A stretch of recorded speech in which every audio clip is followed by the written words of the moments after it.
The camera will automatically track, so all you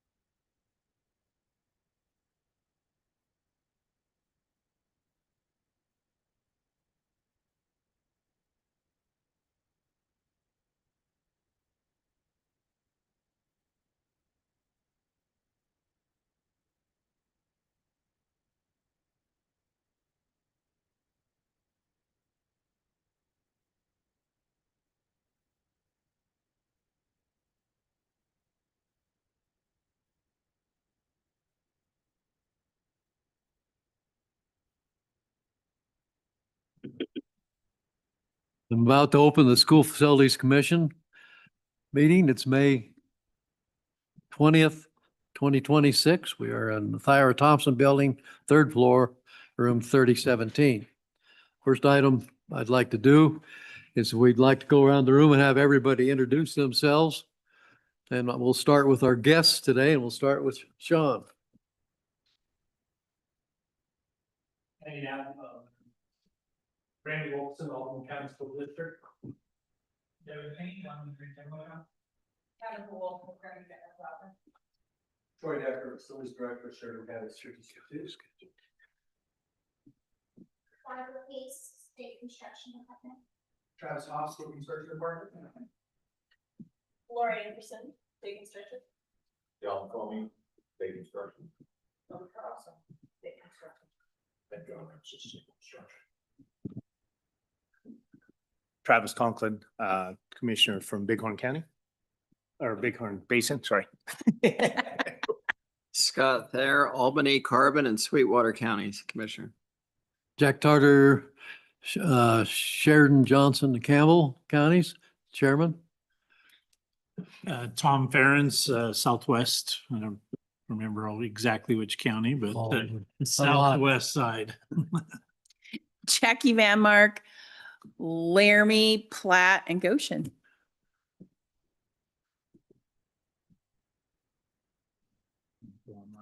Joni's on here, I think. Joni Kashelhofer, Crook, Weston, and Niobrara. We got Brent. Good morning, Trent Carroll here on behalf of Superintendent Dagenfelder, the Wyoming Department of Education.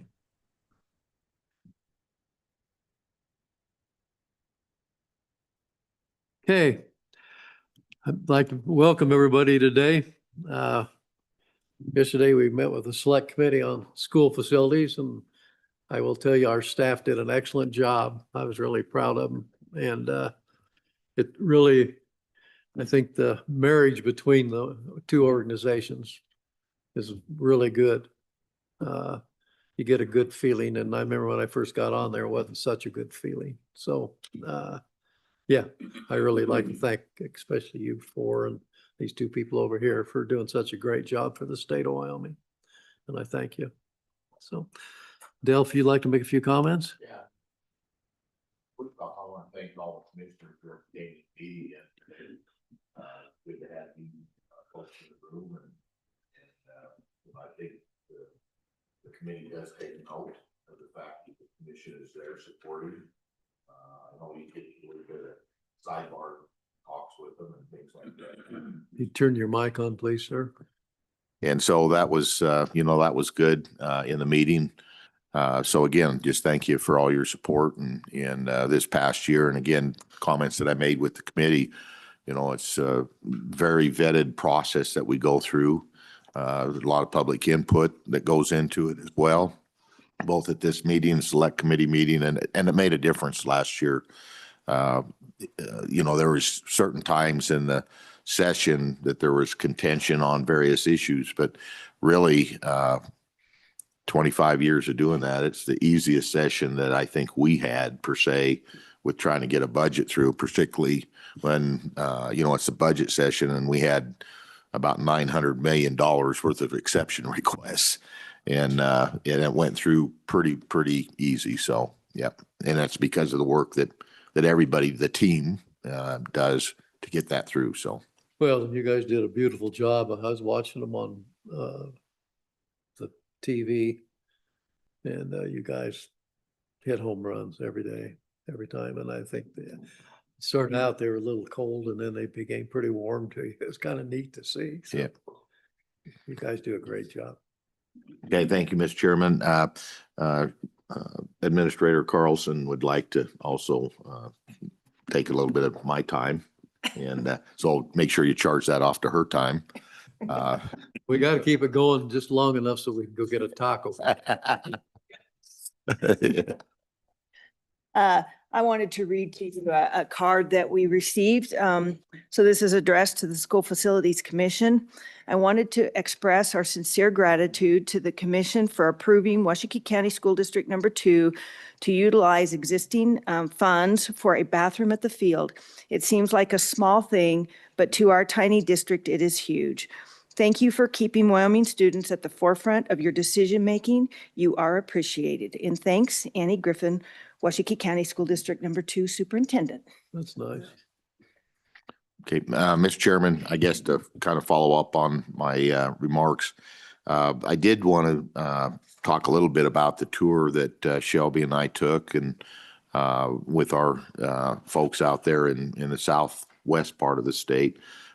We went and visited 9 districts, and then we've had one follow-up meeting on a Zoom meeting, and we have another one scheduled. So we'll hit all 11 districts in the southwest or western part of the state, and had very, very good reception.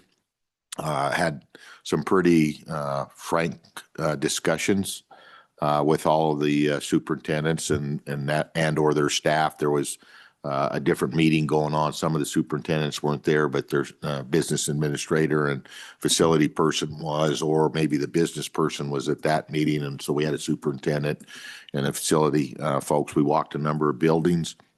I think overall, it was really good to get out and meet everybody and listen to, what their challenges are. One of the big things that we heard was this pre-97 funds that the districts have. Some of them said it wasn't a big deal to them because they really don't have any money, or it's very small amount of money in that. Some of the other districts, it's a large amount of money. And so some of what we heard, for example, in Afton, is they've, and I don't know how many of the commissioners have toured their safety, how they've got their safety system set up, but they're actually on the WildLink system for the state for all their buses and their buildings and stuff. So they're queued in with walkie-talkies, things like that. And they've been that way for a number of years. And so when we sent out our request for safety security money, they were one of the districts that didn't respond. But the reason they didn't respond is they didn't have anything. And they were planning on using some of that pre-97 money to upgrade some microwave towers and kind of fill in some holes, up in the mountain regions in through there. And now that that's going away, they're not going to be able to do that. So you'll see a request when we give you that bigger list on there from them to, participate in that safety security, their thing, trying to fill in the safety meeting.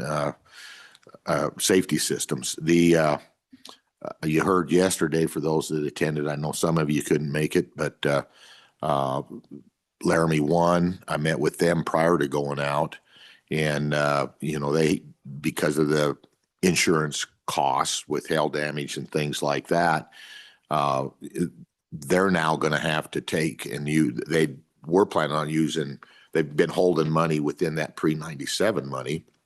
They're one of the districts that does have a pretty large fund. So now they're going to have to hold major maintenance money for that. So it's going to have an impact on the overall major maintenance program. And we heard that from a number of districts that it would actually was, I don't know if it's surprising, maybe is a little strong of a term, but I found it interesting the number of districts that are using some of their own funds to augment major maintenance work, routine maintenance work, And then also, the number of districts that, they're using that for their enhancement. So we've had this big discussion at the JC and at the legislative level on what's an enhancement, how can you fund an enhancement? And again, we had those tables for the meeting yesterday, and it's pretty complicated when you go through all the what you can, what you can't, what qualifies for major maintenance or generates it, what doesn't, how you can use percentages. And so I think Laramie 1's that way. I probably Sheridan 2. There's different communities that have pools and things like that, even the grandfathered ones, that the 10% doesn't take care of what they need that they could spend on major maintenance. Then in addition to that, they're adding work like in gyms, maybe oversizing some of the elementary gyms, things like that for presentations. And that's above the adequacy standards. And it may not be a big addition, but we have some of that. So in the future, how do the legislature on the one hand is saying, use your own money or whatever, for enhancements. And they were using pre-97 money. Now, can they use that it's gone. So I think it's somewhat complicated or made even harder for the districts to maintain those enhanced things under major maintenance because now they don't have their own money to be able to use towards that. And so, and again, this was, 10 districts we visited with so far, and it was kind of a common theme. So I can imagine it pretty much applies to all 48 districts. And the reason I bring it up is because we all deal with that major maintenance. We've been trying to get that right size so I can see some impacts there to the districts taking care of those facilities, particularly say pre-97, they're grandfathered in, so they generate major maintenance. But you can only still use 10% of your major maintenance for those. And so I think that's going to be a struggle. I think you're going to hear in the future on how do we take care of that stuff within, the buildings. And again, the perfect example, and we've talked about it yesterday with Select Committee, we've got one district that 60% of the building is an enhancement. It was pre-Campbell buildings. 60% of it is, and they need a roof replacement. And we've been, particularly John and his staff, have really been working hard to try and figure out, how can we help get that roof replaced using the money that we have. There's no problem. We actually have the money and we can do it, but we got 60% of the roof that they got to figure out how to fund. And so those type of issues, I think you'll see coming before the commission. Yesterday, and I think we'll hear from Laramie 1 in the future. You heard the discussion on what's going on with the water pressure in Southeast Cheyenne.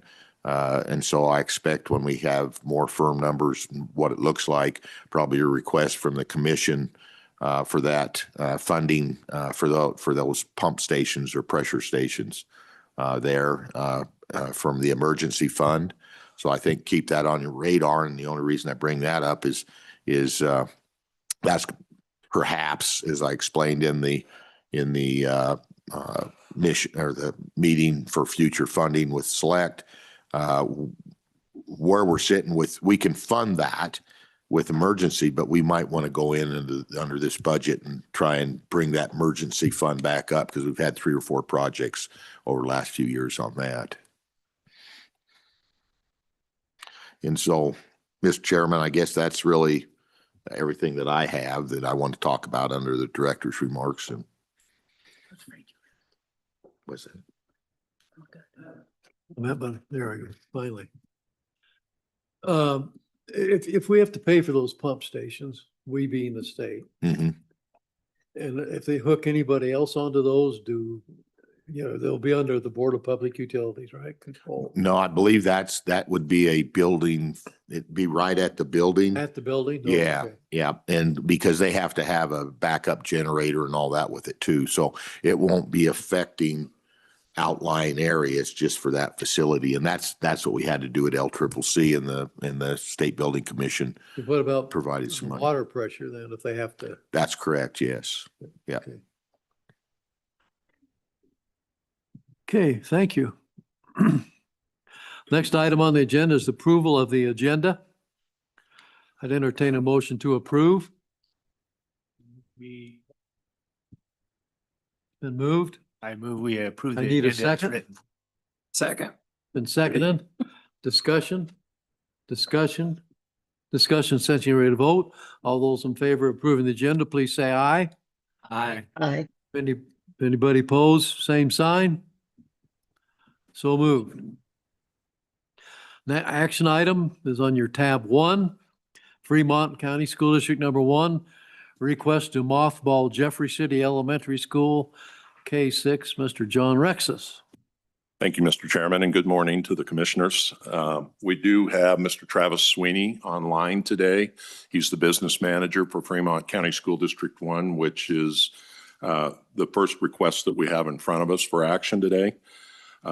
This is for mothballing the Jeffrey City Elementary School. Fremont County School District number 1 sent a letter dated May 1st of 26 to the State Construction Department disclosing their intent to mothball Jeffrey City Elementary School due to no enrollment since the 22-23 school year. The projected facility condition index score for Jeffrey City ES in 2031 is a 0.031. And the main reason for that is several years ago, it underwent a partial demolition and a remodel of the existing space. The original school was established in 1958 and was a much larger school, like I just mentioned, roughly 133,000 square feet. And after the partial demolition occurred, there was only 9,909 square feet remaining that was renovated at that point in time. It has not had students since the 22-23 school year and has an adjusted capacity to manage 31 students.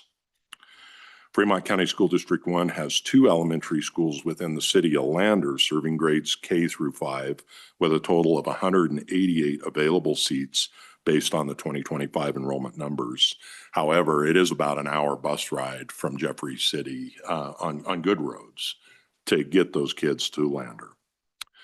Fremont County School District 1 has a declining enrollment that projects in-town K-5 student enrollment to decrease by 19 students in the next 3 years. I've included a picture of the remaining portion of Jeffrey City Elementary School. The action item for today is to determine whether or not it's appropriate to approve Fremont County School District 1's request to mothball Jeffrey City Elementary School. With the School Facility Commission's approval, Fremont County School District 1 will mothball the elementary school until there's a need or until they decide to dispose of that school.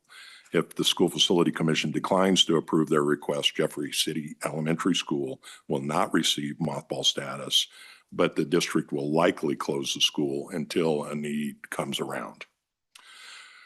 The state recommendation is that the State Construction Department recommends that the School Facility Commission approve Fremont County School District number 1's request to mothball Jeffrey Elementary School until the preferred future use of the facility can be determined. And with that, I'll open up for any questions. Any questions? Mr. Chairman, Yes. I'm just curious, are there any kids actually out in Jeffrey City that are they being bussed in now? I guess would be my question. Mr. Sweeney, do you have the answer to that question? Chairman Tarter, members of the commission, Travis Sweeney, business manager, director of facilities, Fremont 1. Yes, there are, I believe, 3 students from the Jeffrey City area being bussed in. We also have held public meetings with the general public at Jeffrey City, and the general public has indicated that in the future there is the potential to get more students out there, but to date we just have not seen any current registrations. Thank you. Further discussion? Further discussion, I'd entertain a motion. Mr. Chairman, so moved. I need a second. Second. Been moved and seconded. Any further discussion? Any further discussion? Any further discussion? Since you ready to vote, all those in favor of the motion, please say aye. Aye. Aye. Any opposed, same sign? So moved. Thank you, John.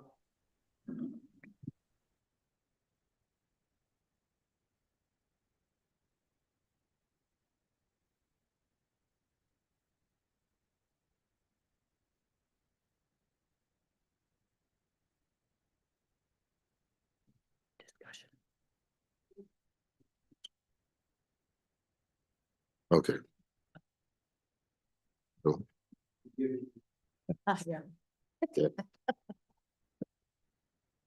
I'm getting instructions, Mr. Chairman, to stay on topic here.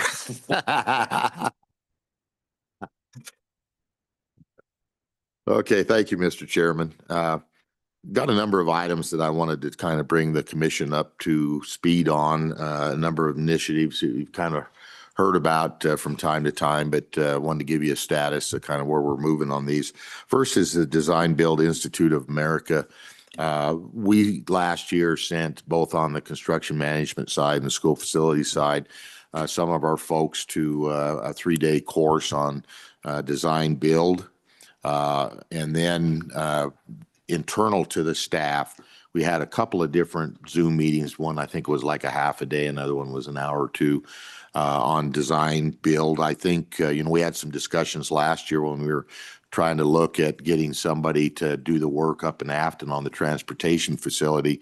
And particularly, I think the architectural community was pretty busy and we just weren't having anybody come and look at it. The type of work, I think, could really be facilitated more from the contractor just doing the work, HVA upgrades and things like that. And so it delayed that project. We finally were able, I think, maybe like 6 months later, to get an architect on board, and that project is moving forward. But at that point in time, we were thinking, maybe design build would be certainly an option for us to at least dip our toes into that water and start trying to look at that as another tool in the toolbox. And I think there are certainly some advantages. We do have a lot of contractors in the state that do that right now, so they're familiar with that process. But we wanted to, take a look at that. So we've actually put training together. I think a number of you as commissioners are signed up. So we have 2 courses that are 3-day. One of those occurred last week in Cheyenne, and then we have another one in October. And then towards the latter part of June, we have a 1-day kind of an executive Zoom meeting. Those other ones are in-person training, those 3-day courses. So we're moving forward with that. We didn't offer that only to the school side, but reached out to all state agencies and our CM side of the house.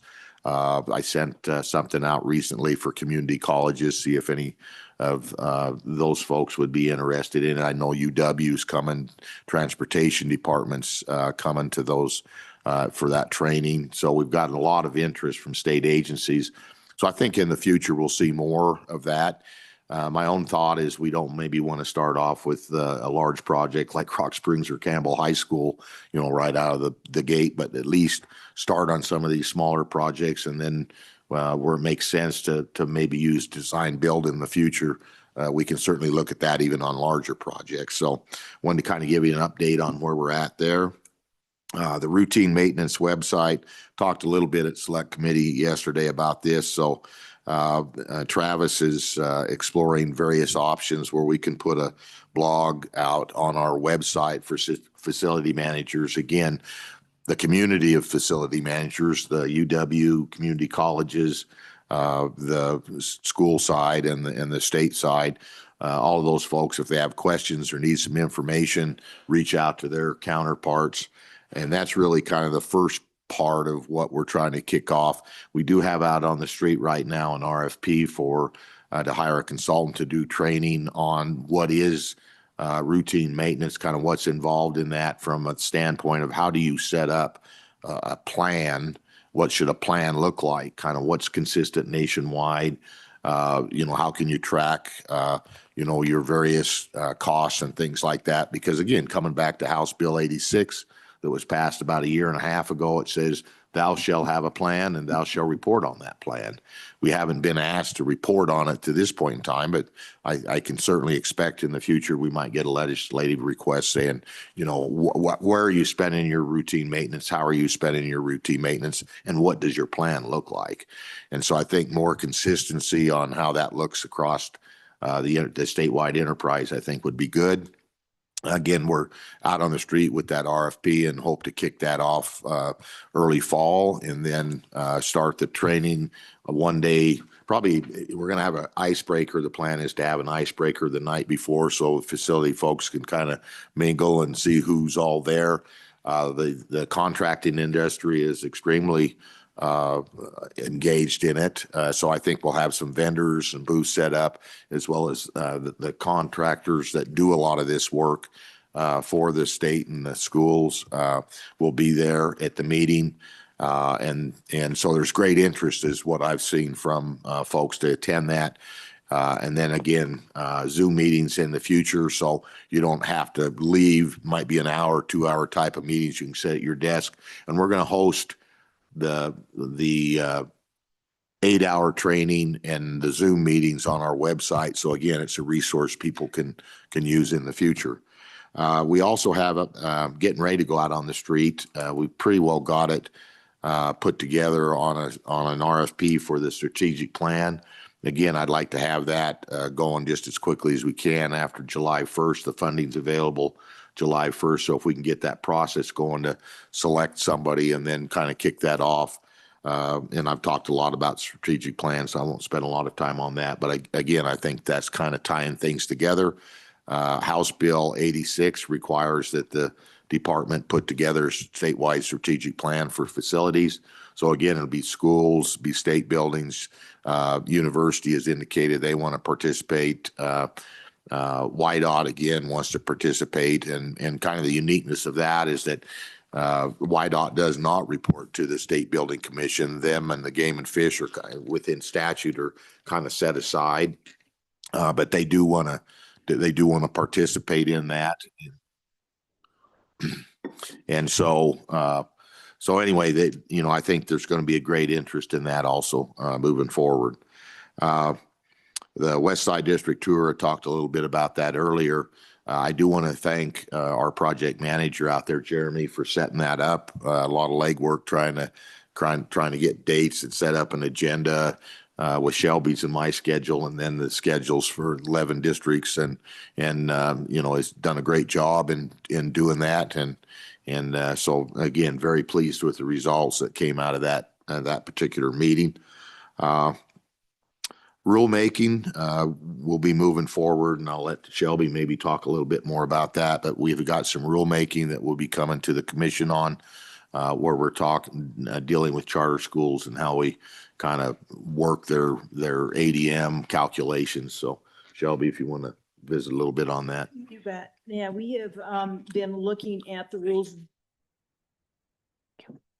We have been looking at the rules and regulations, primarily Chapter 3 and Chapter 8, and trying to get those adjusted for charter schools. We want to get it so they use the same capacity methodology, the same ADM methodology, some of those things that we use with the regular school districts. And so that everything aligns there between our public district schools as well as our public charter schools.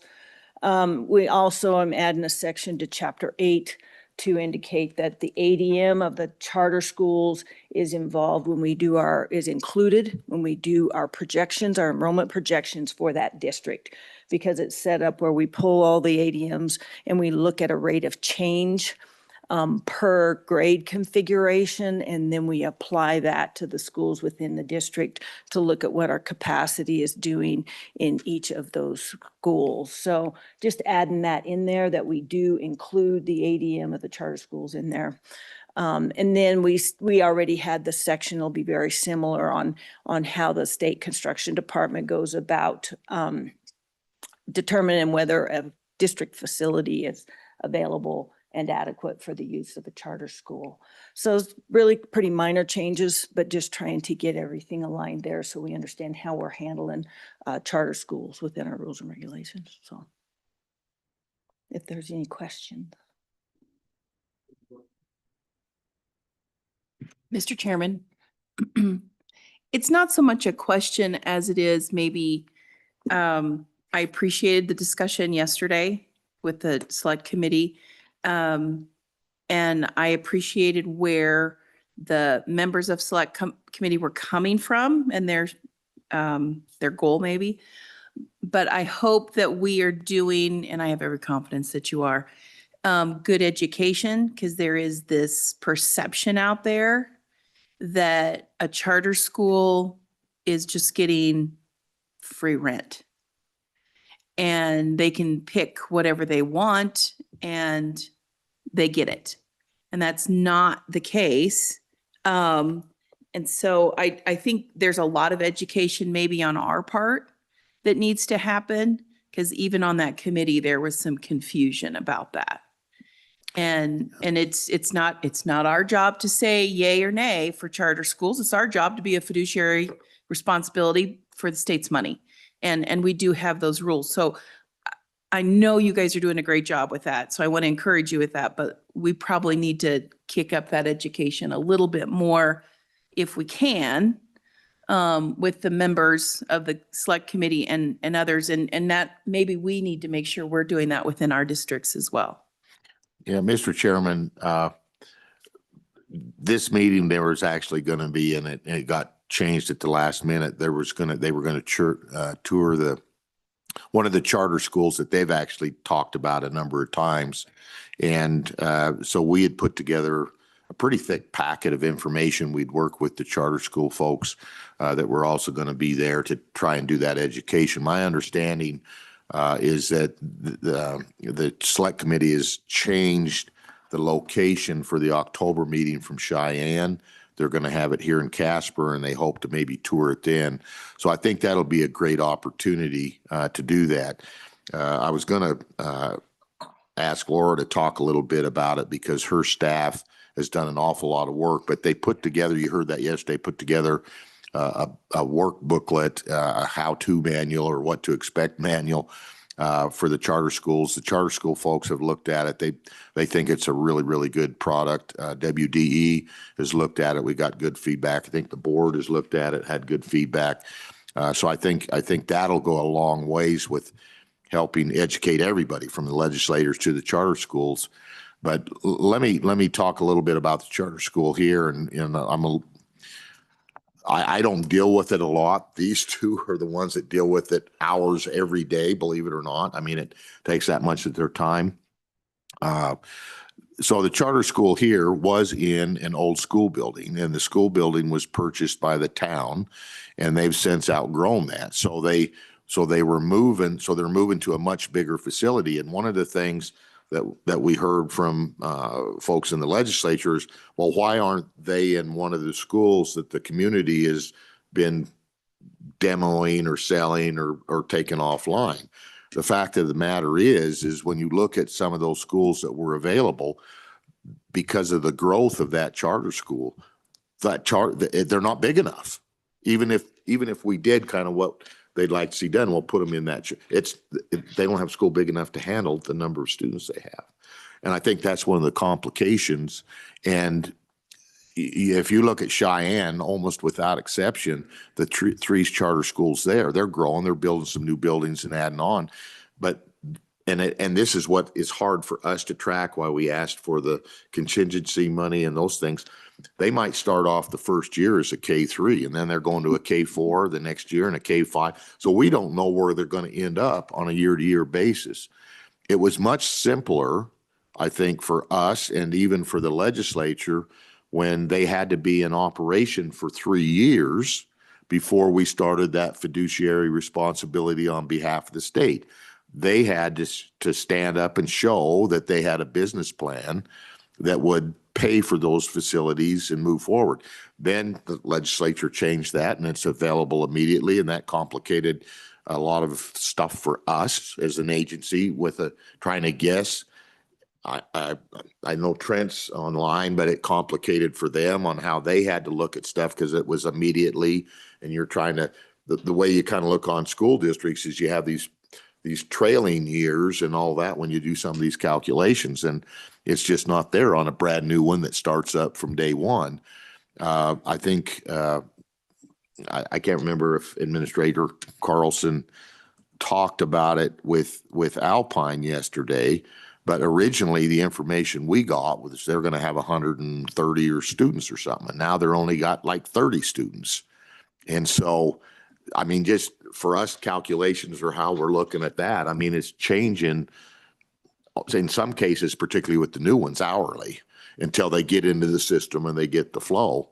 And the other thing that I think that I personally see, I think within the legislature is there's this give and take, you know, it's making the sausage, and there's a lot of different opinions on how this ought to run through and how it ought to happen. And so that, again, it comes back to some of the changes where there, at one point, we had a couple of charter schools in under when I was previously director, we were dealing with 3 or 4 charter schools and had it all laid out in the 3-year thing and all of that. And we were making these payments pretty simple.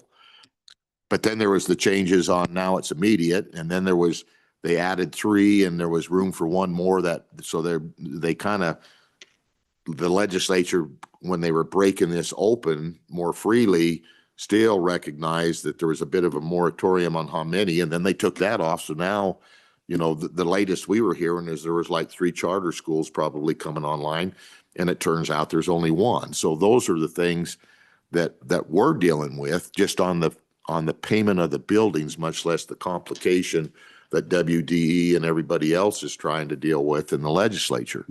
And so it's a moving target just within itself. And then it's a moving target in that the legislature does different things during the session on bills. And again, it's not our look to say yay or nay, or is it a good thing, a bad thing, or whatever. But there's all these things that are somewhat disjointed. And I think there's a little bit of frustration within the legislature itself that it's disjointed. And so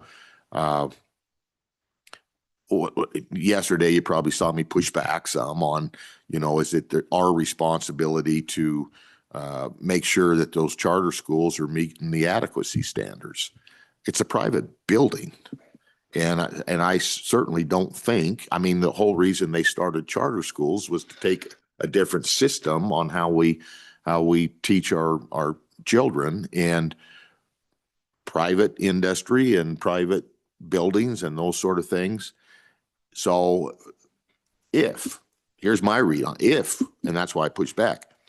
They're worried about the cost. You heard that yesterday. You know, $2 million we're paying for this charter school here, whatever it is, unending check. Well, if we made them meet the current standards for school buildings on these private buildings, I'll bet you that private industry will have to add stuff to that building, which means they're going to have to add higher costs or higher rent. And all you're going to see is the costs go up more. And what I was hearing from the committee yesterday, they're a little frustrated about costs. So be careful what you wish for. Mr. Chairman, I would like to add in, thank you, Commissioner Van Mark. I missed one of the key rule changes we're making, and that's that currently it says that it will meet, charter school will meet certain adequacy standards. One of those being that we'll assess a building and determine an FCI. And we don't have any authority to go start assessing privately owned buildings, nor should we be with public funds, at least the way the statutes are set right now. So that's another change we're making in adequacy, is that we don't assess privately owned buildings. I'll let Laura come. So the charter schools, the lease payment program has been, as Dell said, it's a complete overhaul and it changes every time we think we've got it set. Some charter school comes up with something new that we've never dealt with before, and then we have to incorporate it. When we're doing that, we have to incorporate it not just to solve that problem, but look at the overall problem and what caused it and how do we solve it in the future and put something in place that can be treated equitably for any charter school that runs into that in the future. So everything we do is with the forethought that we are setting precedent and we want to make sure that we're being fair and equitable and careful with how everything is done. The guide that Dell's referring to, and I apologize, I'm remiss, we were in such a rush to get that thing finally out the door. I forgot to include you all in the email, and I'm correcting that right now on my computer, so you'll get that shortly. We just kept getting so many questions from everybody about how it works and everything. Shelby and I had a really good meeting with the Charter School Authorizing Board because they were confused. So we sat and went through the guide and showed them everything that was on it, and this is how it works, and they were like, oh. So that was really good. And so we gave them a draft version because we weren't quite ready for prime time. We had finished that up just a couple weeks ago and sent it out to like everybody and their brother. And the Charter School Authorizing Board liked it so much and understood what we were trying to do, that they said that part of their process is now going to be when a new charter school applies, they're going to force them to have a one-on-one meeting with us so that we can go through that with them and explain it to them before they get started. So that's part of the education and closing those loops. Additionally, we work really closely with our partners at WDE. Trent is online, his staff. I'd like to call out Leslie Zimmerscheid and Courtney Muir, who also used to work at our agency. We have a really good, and Elaine Marcis, I can't forget Elaine. She helps the Charter School Authorizing Board a lot. All three of those ladies have been instrumental in keeping a good connection with us. We alert each other if one of us sees something that the other agency might need to know, or if we need to do some brainstorming. We had some issues with, for instance, the Prairie View School. This is a new one for us. This is another one of those cases where they came up with something new. They are in a district-owned building, but now they lease another building. So part of their ADM is in one building and part of it is a lease building, and I have to figure out a way to separate it to make sure that we're being equitable and fair going forward. How do I do that? And so I came up with some possibilities. We ran it, Shelby and I went through them. I ran it through with our partners at WD, and they gave us some really good insight so that we could help determine a process for how we do that, not just for this one school, but going forward. So now, and I've written up the process so that now something, I call it the big red truck theory, something happens to me, somebody else will be able to go in and know exactly what I did and why. And we use our partners there to bounce things off of, and they call us up and say, hey, this is kind of weird. What do you think of this? We do have that working relationship with our partners at WD. They've been very, very good to work with because a lot of this is new and we're running into it. And every time there's a statutory change, there's something else that happens. I did just get out on Monday. The charters have been trying, they have a budget that's due, I believe, in 2 weeks. And so they've been pushing, they want to know what their payment is. I can't really give them a payment because the last part of the lease, the last part of the statute is I compare my calculated payment to the actual lease and I pay the lesser of the two. If I tell them what their payment's going to be, the chances that they negotiate a lease for less than that is probably pretty slim. So I can't give them the actual payment. I don't feel that's fiscally responsible for the state because I have to look out for the state's best interest. So what we developed was a range. I have a process for developing a range so I can give them some sort of thing that they have a range to budget to. They can say it will be between, X and Y, but they don't know what the actual number is going to be. So it gives them a budgeting tool, which is just an estimate. Very clear on all of that, that it's not a promise and all that sort of thing.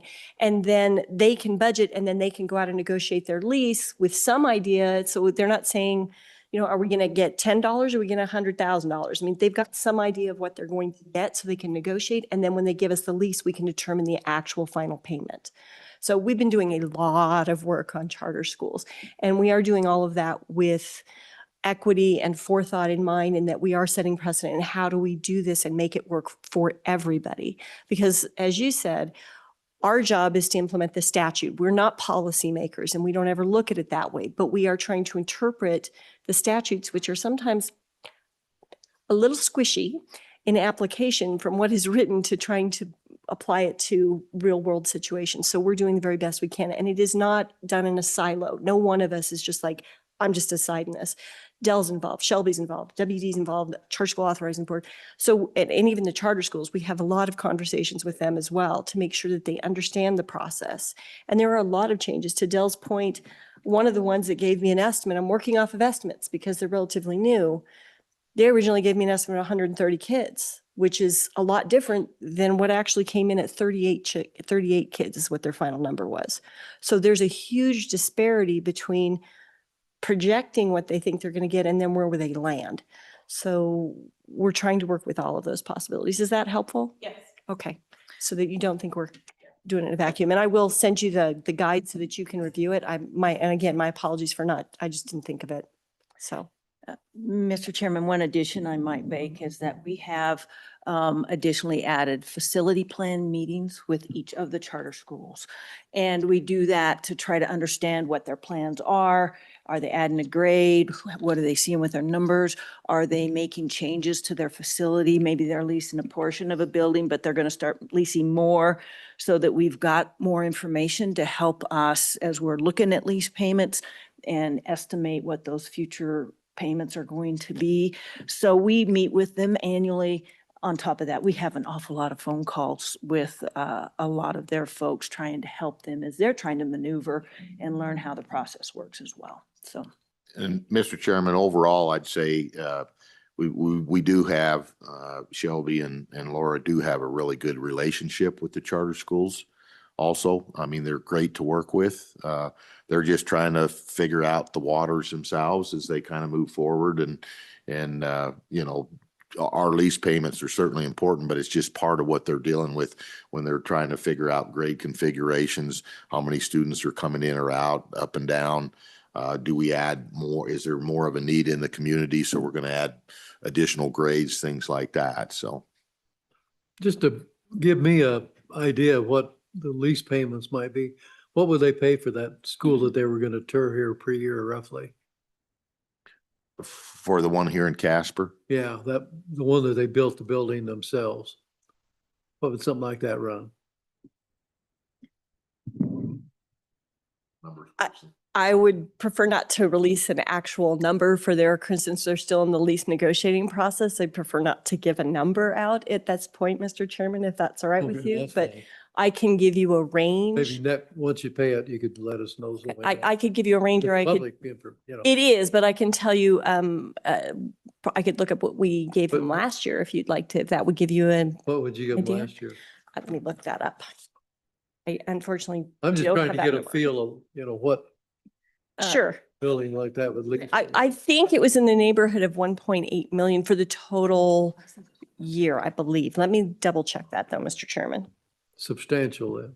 It can be, but it can also be, some of the smaller ones, it's not nearly that much. That would be like, they were the high end of the range last year of that. So some of the others are Any much different than smaller. that, I know. And- I'm just trying to get a feel. Sure. And so, one of the reasons there's two lesser thans included in the payment, right? So first of all, we take a look at we use a verified ADM from the previous year because that's the most verified information we have. In the event of a brand new charter school, we're using their, what they turned into the Charter School Authorizing Board of, hey, this is where we think we're going to land, because they don't have an ADM because they haven't been in business. So we have to go off something. We plug that into the allowable square foot calculator. Let's say it spits out 10,000 square feet, just to make up a number. They are welcome to rent whatever they like. If they want to go out and rent and lease a 50,000 square foot building, they're welcome to do so. I'm only paying for 10. If they find the perfect location and this building is great, it's right across from a park or whatever it is their requirements are, and it's only 8,000 square feet, I'm only paying for the 8. I pay for the lesser of the actual versus the allowable square footage. So to me, it doesn't matter if they're in a brand new building or if they're in a building that's 150 years old. I'm paying them the same because it's based on the square footage per the kid. Then as we go through the second lesser in is, as I said before, I take the calculated payment and I compare to their actual lease and pay the lesser of those. So state's always paying the lesser than. And that's important. It is important. They do, that we're not paying. So like I said, I know there's been a big brouhaha about they got a brand new building, pardon me, they got a brand new building and to me, it doesn't matter. from a fiduciary standpoint because I'm paying the same whether than, and if they choose, if they've got a way to fund that mechanism, they're only getting what they're getting. So it doesn't, I don't know that it matters to us. Well, we care what the kids are in, don't get me wrong, but from a fiscal standpoint, it doesn't matter to me where they're at. They can choose what building suits the needs so that they can deliver the program that they need to deliver. That's the reason it's such a difficult thing when you go from 139 to 39 then.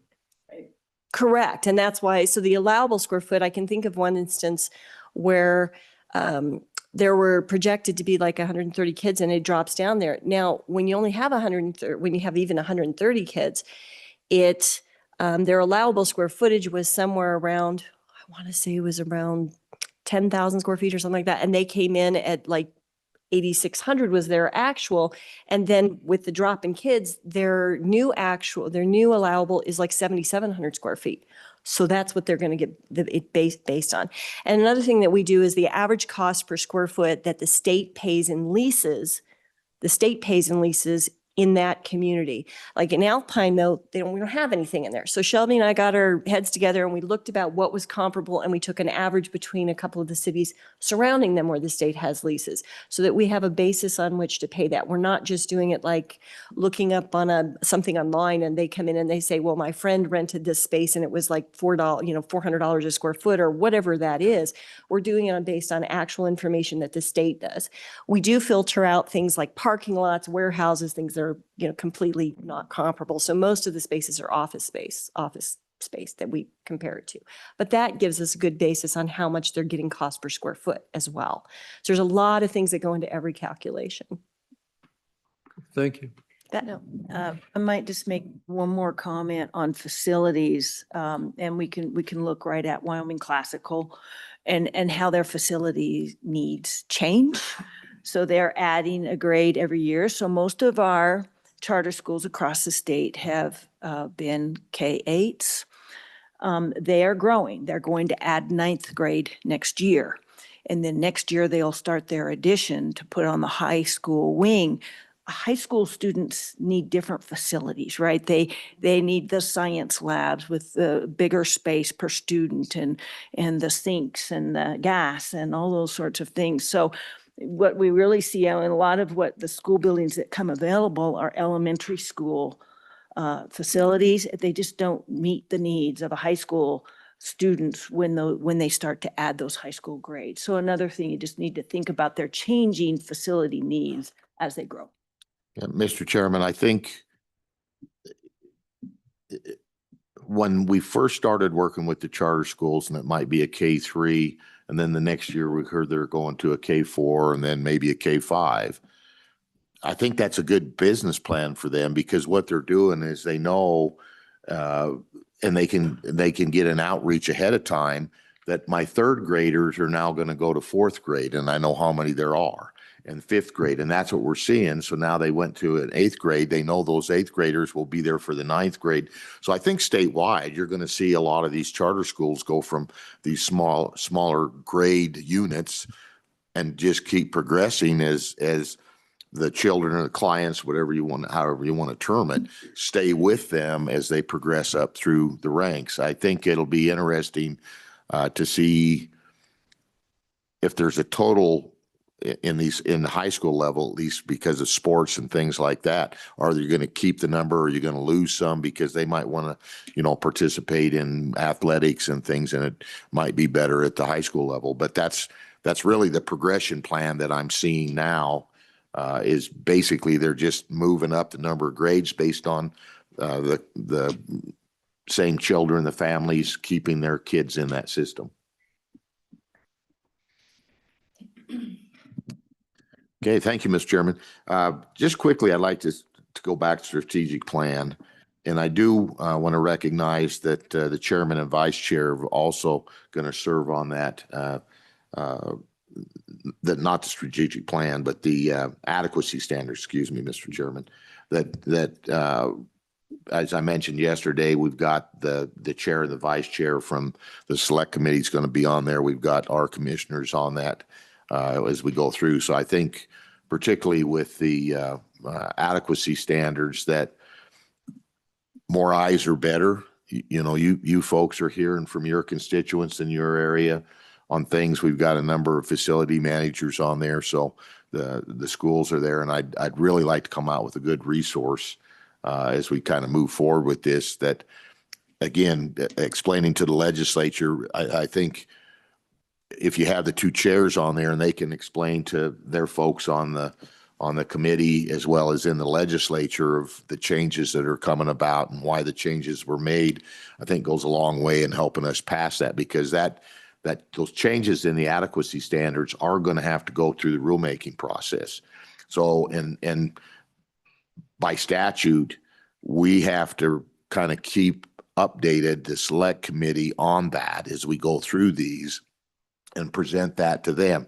They don't have a yay or nay say in it, but we are required to give them that input, you know, for those adequacy standards. And again, having both the chair and vice chairs from the commission as well as select committee on there, I think will be very helpful. In WDE, Trent, we asked for a couple of folks from WDE. We haven't done that in the past, the last couple of editions, but I think, again, that'd be a great resource, and I want to compliment Trent and WDE for giving us some folks to serve on there and help us with that also. What Administrator Carlson's run into with some of the new schools and different things is really that programming part of building new schools for education, and they'll certainly be a valuable resource along with the facility managers in that also. Next thing that we have is the facility managers committees. Again, we have the adequacy standards I talked about just a little bit ago. Our consultants have been doing quite a bit of work, and we hope to get that going soon. We do have Dan Celeroli on the facility side did offer to chair that.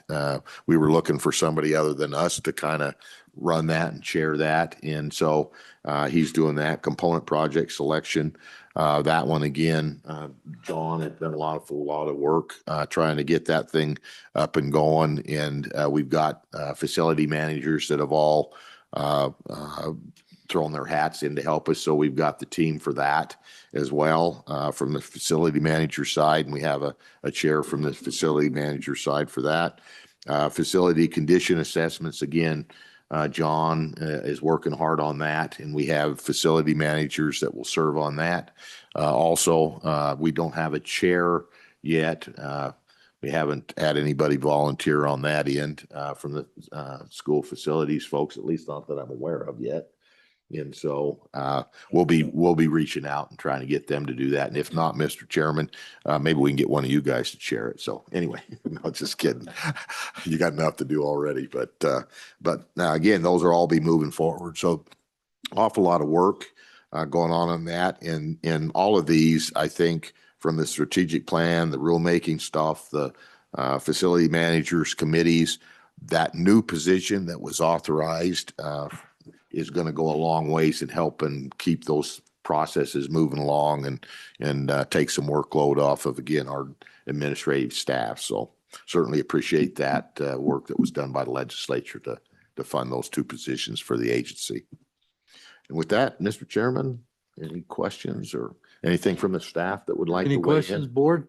Any questions, board? No, sir. Let's move on to our, Mr. Chairman, whoops, time I out. believe Ms. Pace has something for you. Before, we thought discussion item might be the best place to put it. I just wanted to remind the commission that reservations for the hotel for the June 24th and 25th meeting need to be made by June 8th.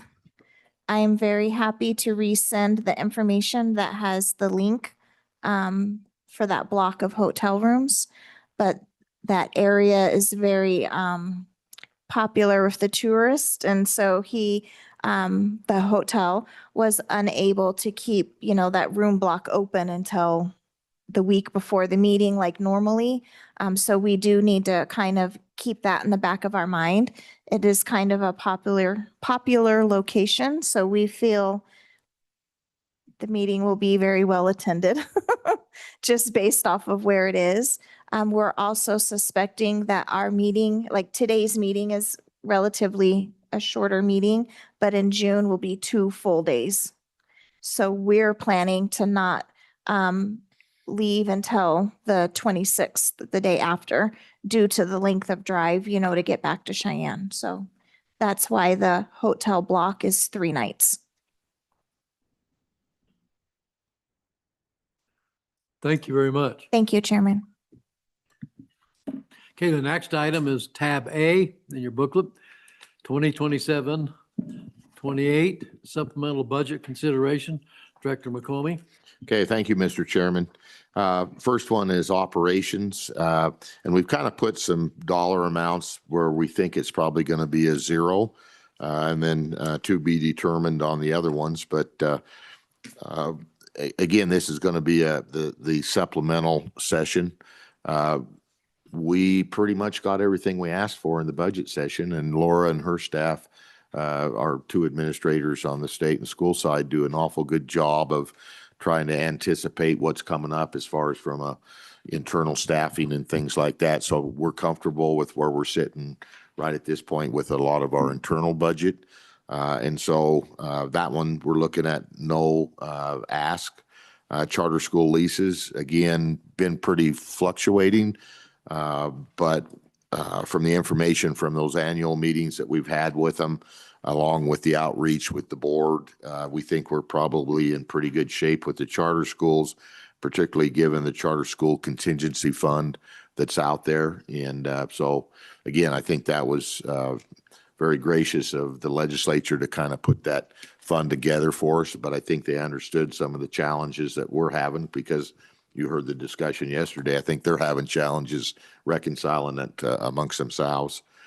So that will make a big difference. Modular leases, we're not seeing any new modulars out there, and so the ones from Laramie One, we fund them for the biennium. They know what their costs are, so we're not expecting anything there. Engineering, technical, not anticipating anything at this point in time, but there may be, depending on some of the Mercer and things like that. That are coming up. And so at this point, I'd like to kind of get some feedback from the commission on this particular topic on Mercer's. So historically, the state has focused on educational buildings and trying to fund those. There's been the off one here, one there, administration building, transportation building funded over the last decade or so. But I think we're getting in a better shape with our facility, our educational buildings, particularly with the increases in major maintenance. I think the legislature supporting our component request to really kind of try and balance those major maintenance dollars that they actually have versus what we're forecasting now with the forecasting tool 3 years out in the future for major maintenance. And so we do have a number of buildings on the transportation side as well as administration side that are hitting that 0.3 level for us to look at based on condition. And so I'm thinking right at this point in time, we probably need to focus on some of those buildings. On the transportation side, we're coming out and we're going to relook at the standards for transportation buildings as well as the criteria within those standards. And so again, John and his team are taking a look at hiring a consultant to move forward and do that for us. But within that, we want to make sure we keep on track with the funding and that we do a Mercer prior to going and asking for any money. We don't want to get that reversed out. We're kind of following through that right now to get that back on track. And so what's the commission's thoughts on perhaps taking a look at some of those buildings and maybe starting to hit away at those buildings that really haven't been a focus? I brought that up with Select Committee yesterday, and I think we'll have a much more robust discussion at the next meeting with the Select Committee on it, on that very issue when we say, here's kind of what we're looking at. But what would be your thoughts on maybe how to handle it? I'm thinking maybe we look at maybe the top 5 in some of those categories or whatever, and start taking a look at them. Some of those I think definitely are not going to be full reconstruction. We've seen that on some of them that we're doing right now. At that 0.3, it's probably more component level type funding. We had one of those, it's a school building that's really a lot of dollars. I think it was 20-some million. And it's basically a number of systems within that particular building, but not a total reconstruction. And again, I think on a lot of these transportation buildings may be that way. We do have kind of a different case. I think Administrator Carlson has talked to this commission in the last couple of meetings about one school district that didn't have a transportation facility, that they've always outsourced that because of insurance costs. The current person that was doing that cannot continue. And so they don't raise on the radar because they don't have a capacity problem, obviously, with a transportation facility, but they don't have a number to drive home and a condition score because they don't have a building. So, maybe that's something we want to look at. Can we provide them a building? And so I think, again, maybe start taking a look at some of these, which will drive more Mercers, which then could affect the amount of money we have available to do those. So perhaps under that, we can maybe ask for some amount of money to increase in this next one for Mercer studies. Again, just thoughts, Shelby, if you have any thoughts in that. Mr. Chairman, I guess we have made our first rough draft of what those FCI lists are going to look like.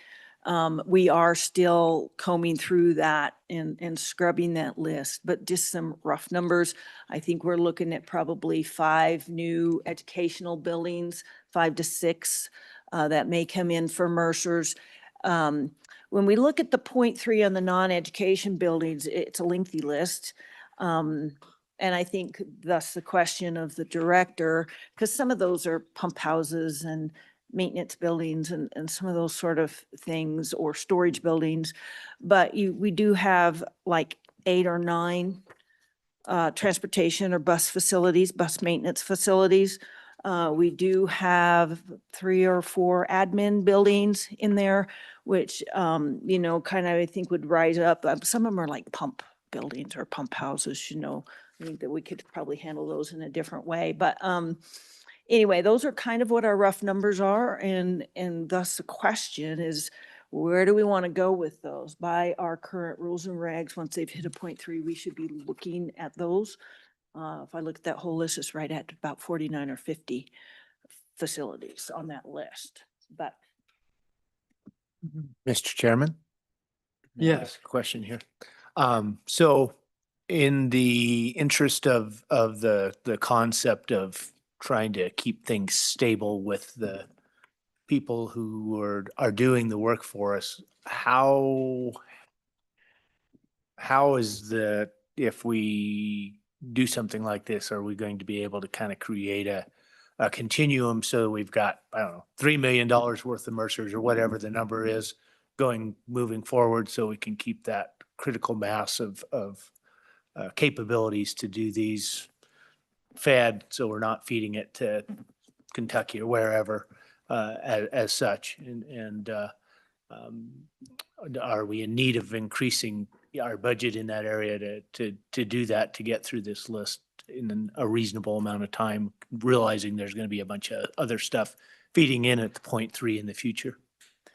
Mr. Chairman, thank you, Commissioner Conklin.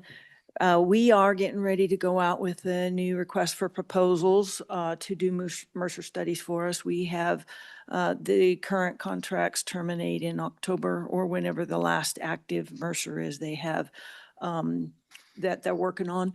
What I'm seeing is that one company they really can only work diligently on 1, maybe 2. the bigger company that has come in with a little more staff can maybe have two of them moving at one time. So, you know, my hope is when we go back out that hopefully we can garner a few more in our list and in the number that we have going. So, you know, we have 4 right now. We had one company that waited until initially, we'd selected them, put in a contract, and they said, we need to hold right now. We don't have enough staff. So they didn't even start working on them for about 6-8 months. And then they said, hey, we do have some staff now. We'll pick up a Mercer. And them are generally one Mercer at a time. I've got one large company that pretty well handled 2. The others are sitting right there at that one. So we need to get some more consultants on board to help us. We do see maybe a bit of hesitancy on our state consultants wanting to do that work, because if they do the Mercer, then they can't come in and look at doing the design.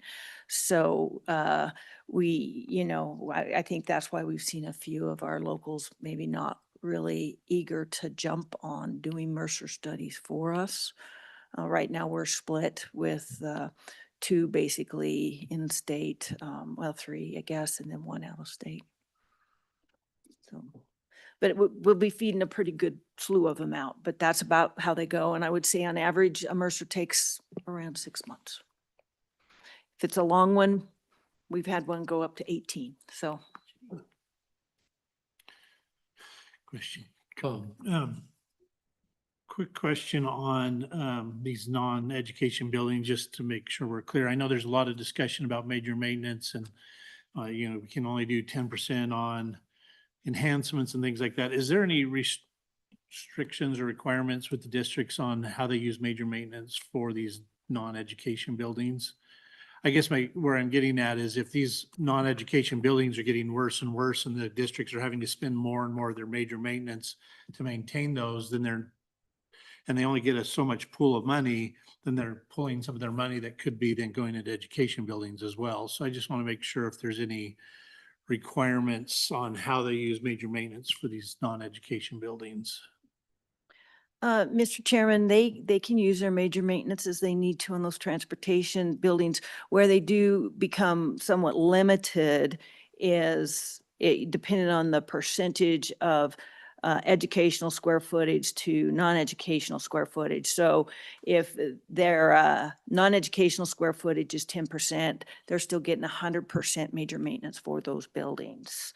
And then it staggers down as that percentage goes up. It's like from 10 to 16, they get 80%, and 16 to 21 or something, they get 80%. And then there's a 70% tier, and that's the most they can ever get is 70% on that square footage. And so they don't generate as much. And I would say that when we look at and doing some of these Mercers, and this comes back, I think, to the directors talking about your level of service on different facilities, right? The level of service you want on a school is much higher. So you're going to see those districts focus their efforts on those educational buildings. And I think, you look at concrete floors and some of those sort of things, well, they might start to pock out a little bit, but we're not necessarily going to go in there and completely replace a concrete floor for some of those things. So I think your level of service is a little different. They still try to keep them in good condition because they need to function. But I think the districts are pretty good at balancing where they're spending those funds. Yeah, I guess I just have a concern that, you get a failing mechanical system and you can be throwing a lot of money to kind of keep one limping along. But if they don't have the money, and that's back to where these Mercers come into play, that if we could get them some money then to replace a whole system versus throwing good money at a bad system that they're just making work because they have to have it, some type of situation. Mr. Chairman, that's a good observation. And I would say the buildings that we are doing, that's what we're fixing primarily. We are just looking at large components that are generally driving those costs. They're lower cost per square foot than an educational building, so they can hit that 0.3 a little quicker when one of those systems is in bad shape. And almost every one of these is coming through hey, just go in and do some component work and get that building up and functional again. And so it was, the Sundance facility as well as the Afton facility where we returned $25 million or something back on those two projects because they just needed component fixes, drainage outside, even some external work sometimes to help protect those buildings. So. Okay, thank you. Okay, thank you, Mr. Chairman. Design phase projects, Fremont 25, the Frontier Academy. We'll be looking at some additional funding for that. The construction phase, we have two projects. In Laramie 1, we have the East High School. You may recall that we asked for funding this year for the design. There's many ways that they could tackle this particular project where they're adding on to the building, they're doing some remodeling and things like that. So typically we'd ask for construction and design at one time, but we thought we'd have a better idea of exactly how they can fit that in, the architects. And so when we get that feedback from them, we'll be adding that in. Now, that is a pretty large project. It's basically the equivalent number of students of an elementary school. So it'll be high dollar for that particular addition.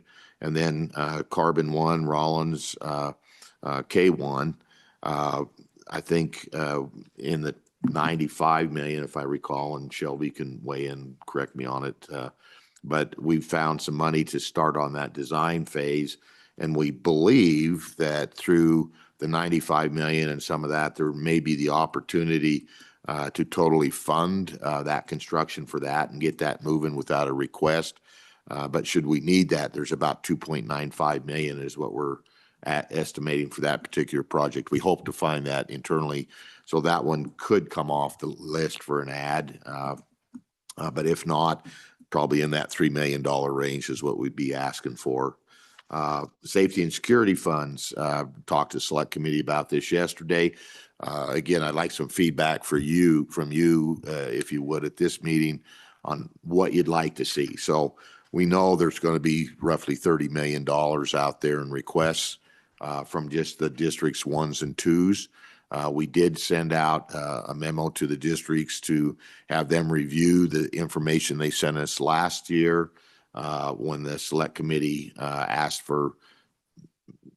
made the comment that looked like the $10 million request was a slush fund. What are we going to spend it for? So we asked the districts to give us that information so we could say specifically what those projects were going to flow to.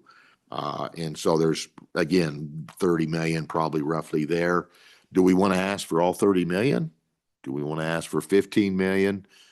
We did get 10 million and we're going to have to work with the commission to set up those protocols on how to fund that 10. So if we ask for 15, we'd probably have $25 million moving forward. But again, how do we want to prioritize that and what's your thoughts on that? So anything, commission?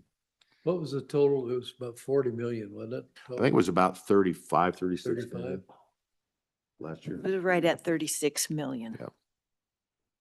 And I get the whole thing we need, get it done. I mean, that's just my opinion. Yep.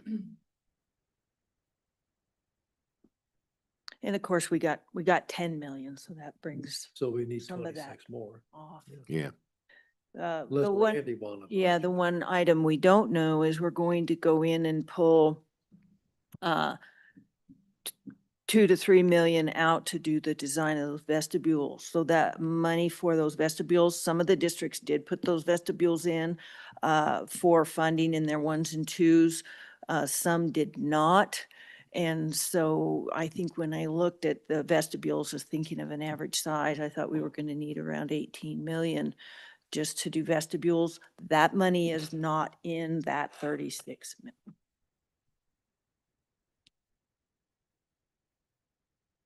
I guess, and the bollard too. So there's So we're money in looking there at for, 44 million. yeah, and plus probably Okay. another million for bollards, We're gonna have to do it eventually anyway, right? Right. right? I'd say go for it, but that's just me. Mr. Chairman, what does the list look like so far? Have you gotten any response back? Mr. Chairman, I might look to Travis in the back. We have sent that out. But I don't know quite where we're at getting responses on the safety and security ask we put out. I know we had some districts respond right away, but I don't know where we're at with the total number. I'm not sure about the total. I can look it up real quick. But a good number responded to our re-ask. Technically, the deadline was last week. We did get a couple on Friday, but then let me look up and see how many responded. Thank you, Travis. Okay.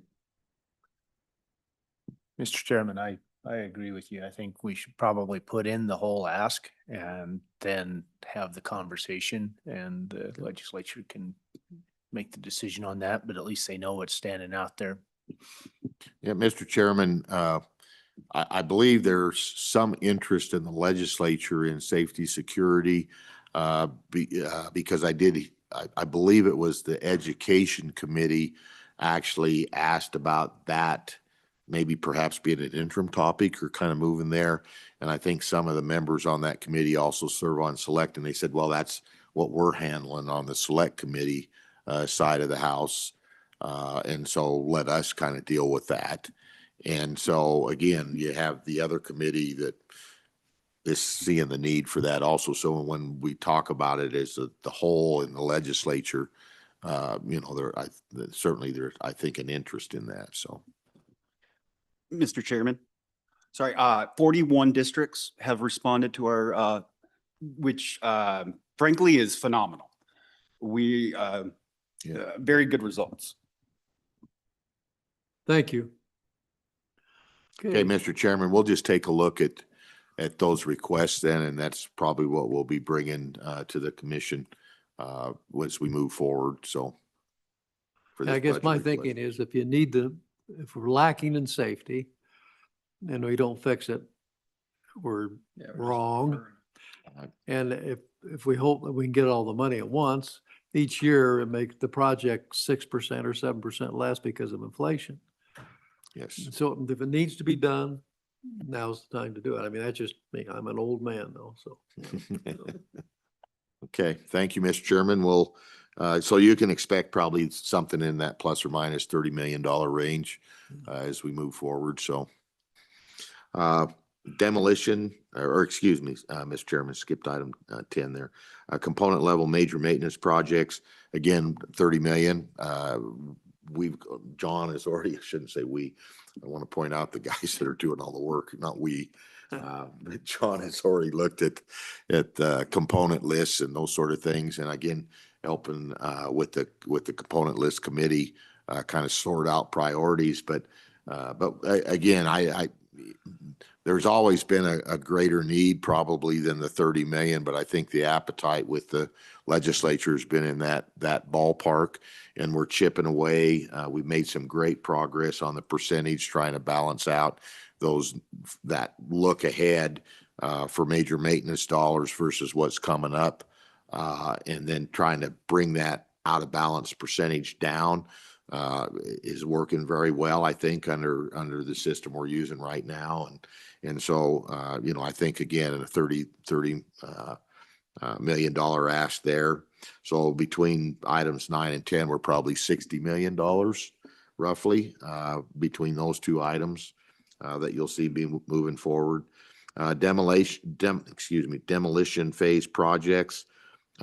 We talked with select committee yesterday, for those of you that attended, but Lander, that North Elementary School, demolition and abatement there. They've used that mainly for storage. I think there might've been some classes when we pre-K in there, when we toured it last fall after our meeting in Lander. But they're certainly ready to dispose of that building. So you'll see a demo asked there. The old high school, Albany 1, their athletic field stadium, demolition and abatement there. Campbell County, their high school abatement. again, the demo money was asked for, but we held off until through the design process, we could get a better number than just a percentage that's in our calculator for that type of stuff. And then Sweetwater 1, again, their high school, same thing. Demo money was allotted as part of the construction request, but we want to get a better handle to give the legislature a number for the abatement. So we'll be asking for that also. Unanticipated, the 6%, of course, that's based upon design, construction, your demo and component projects. So whatever those dollars work out to be, then that's kind of where we'll be with that 6%. Major maintenance funds, we adjust that every year. We true that up for the following year per statute. And the last time we did that in the supplemental, it was 1.1 million. Really don't have an idea where that may be because again, it's based on ADM. ADM's been going down across the state.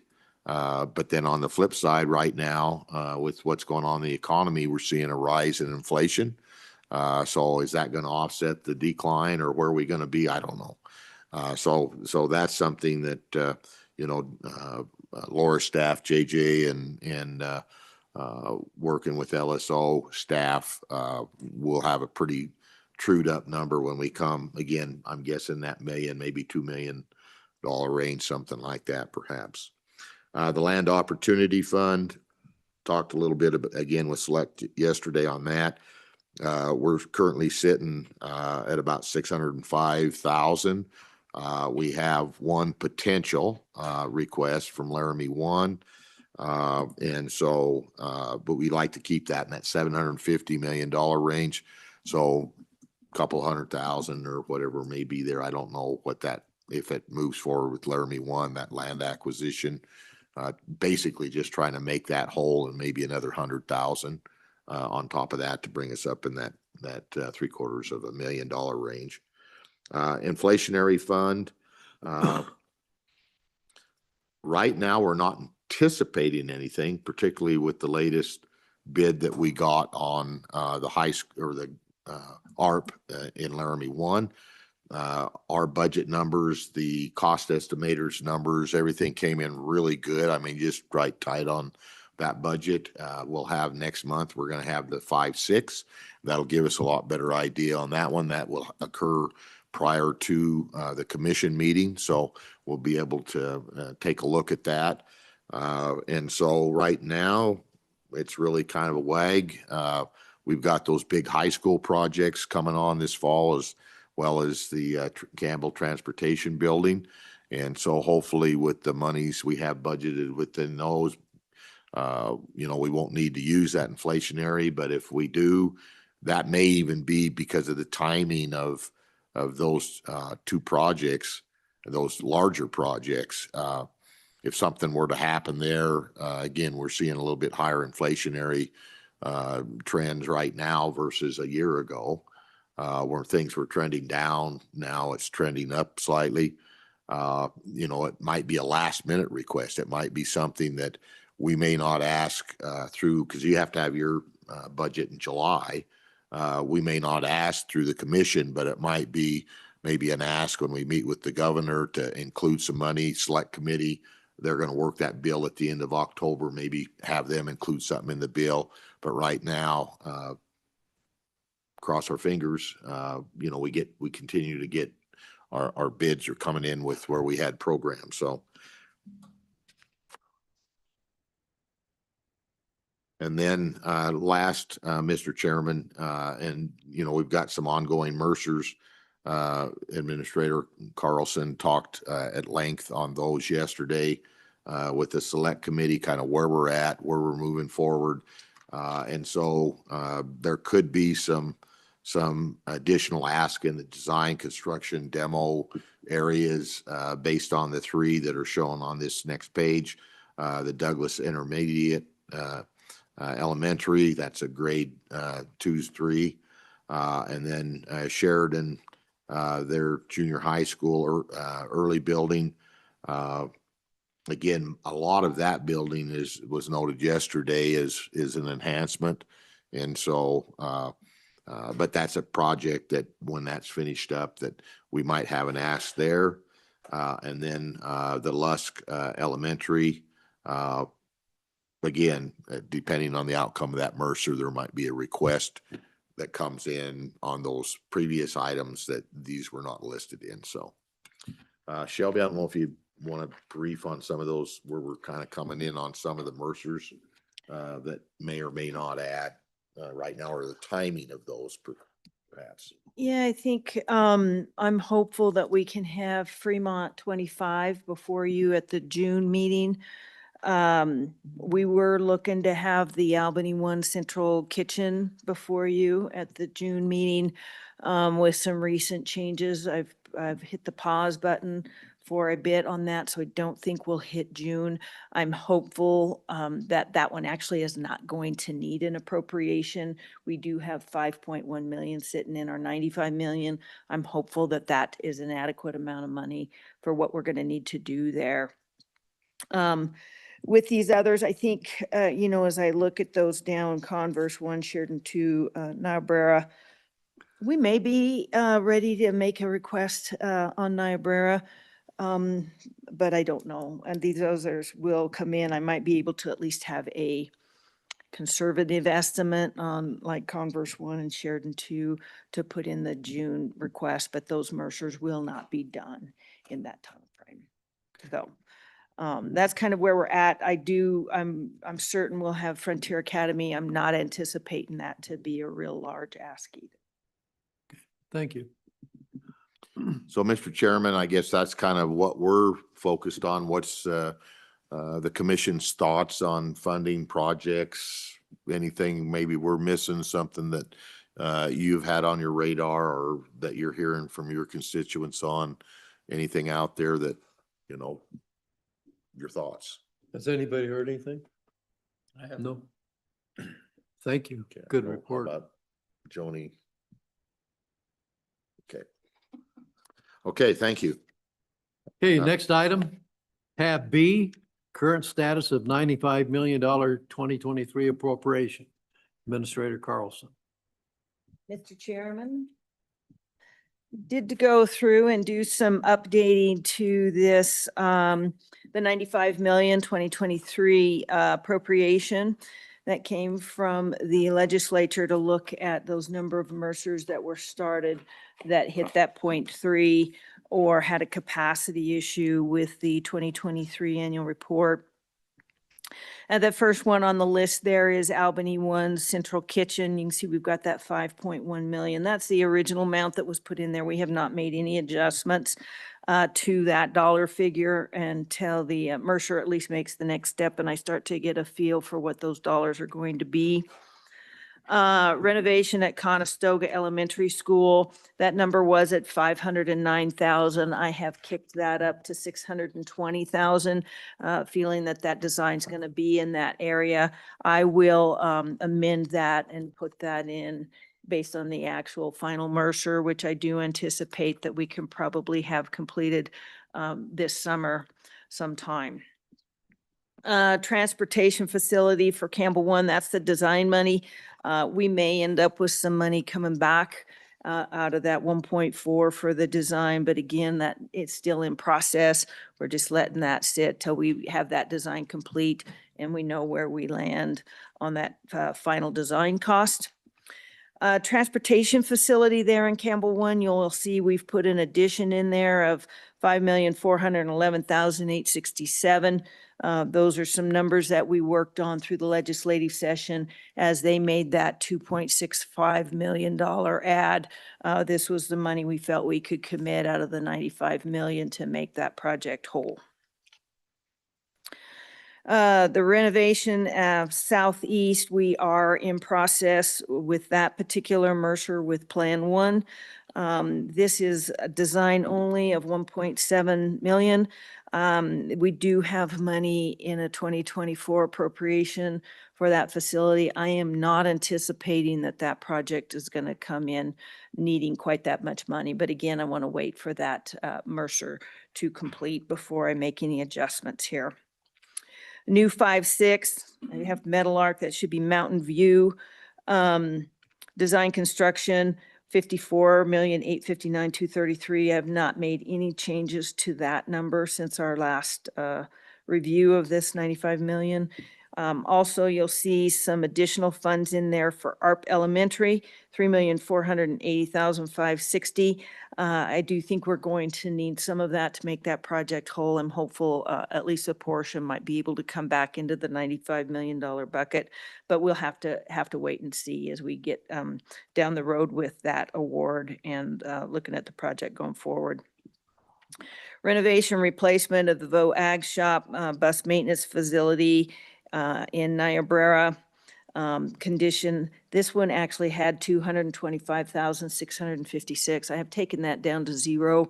I am not anticipating that we're going to need design funds for that particular project. Teton Transportation Facility, put a new value in there, $15,047,258.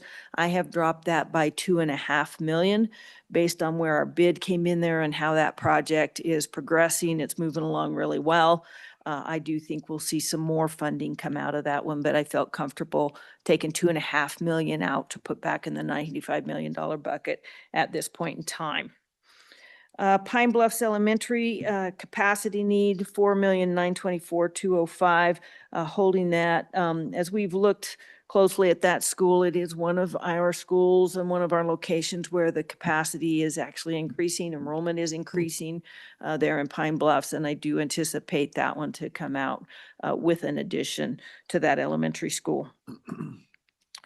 Rollins Elementary K1, this is a Mercer that the commission recently approved. As we looked at the 95 million and some of the dollars we were freeing up, I felt comfortable to go ahead and put 280,841 in there for the design so that we could get that design progressing.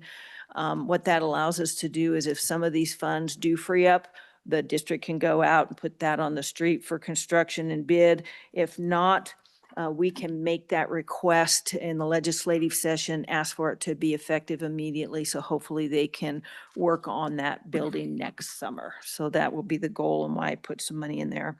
And then we still are just showing the unanticipated 6% that's included in this at 5,700,000. You can see our estimated total is 98,685,898. I think I mean, obviously we only have 95 million, but this will juggle out as these projects really get firmed up. So that's what I had for you. If you've got any questions, I'd be happy to address them. Any questions? Any questions? Thank you very much for your report. Yeah, Mr. Chairman, if we could, I think Mr. Rexis would like to add a project or a discussion. Oh, okay. Oh, you're not going to? Okay, wait till June, I guess. So proceed, Mr. Chairman. Yeah, Mr. Chairman, I maybe jumped the gun a little bit this morning on something, so I think we're going to wait till we have some better numbers for you. Okay. We'll come back next month. Thank you very much. Now we go into our action items. These will require motions and seconds and a vote. Previous tab 2 is previous business meeting minutes. Chairman Tartar, I'd entertain a motion to approve. So approve, or motion to approve. I need a second. One amendment, please. Let me get a second first, please. Okay. I need a second. Second. Okay, yes, an amendment. Does it add me to the roll call? Oh, we missed. Okay. Yes, here. You. Commissioner Cashel-Hopper, She's here.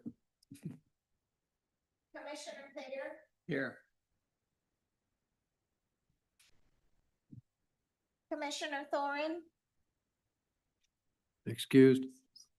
Commissioner Van Mark, Present. Trent Carroll for Superintendent Dagenfelder, Here. and Chairman Tartar. Here. Thank you. And with that, we have a quorum.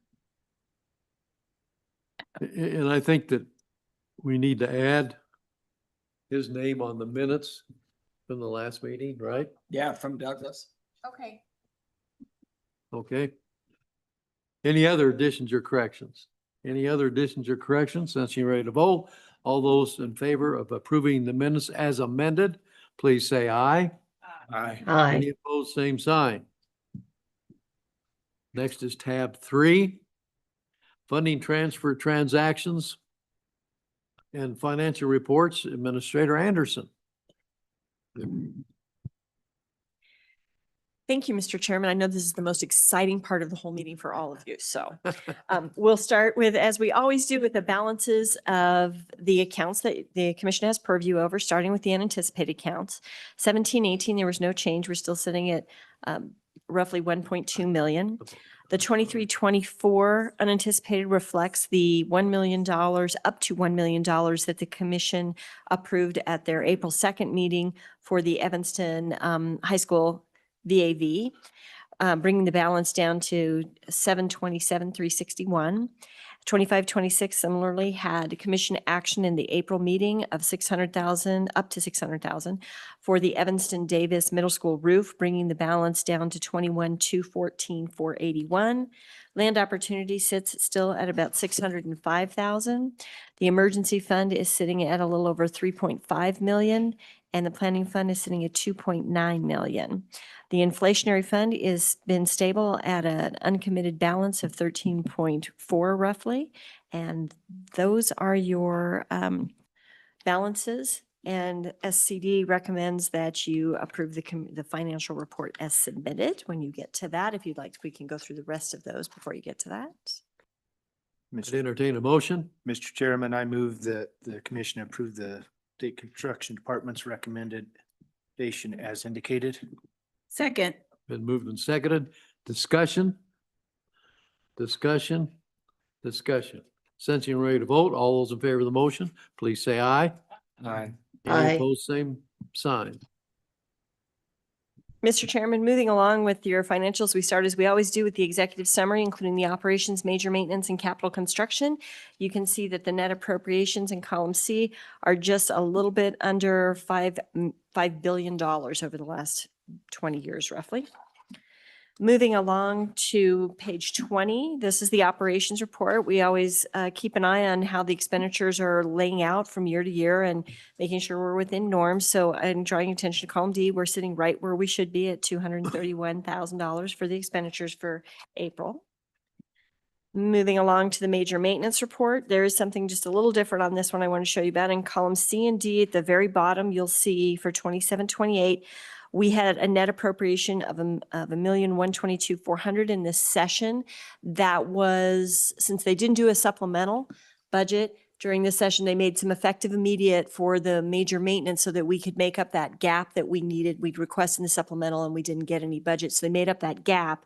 And then you'll see in column D, the distributed amount is slightly less than that. There was a change to one district. I can't remember which one. I believe it was a Fremont district, to one of their buildings that was caught by both our staff, by JJ Ravel that does this, and Matt Wilmarth at LSO.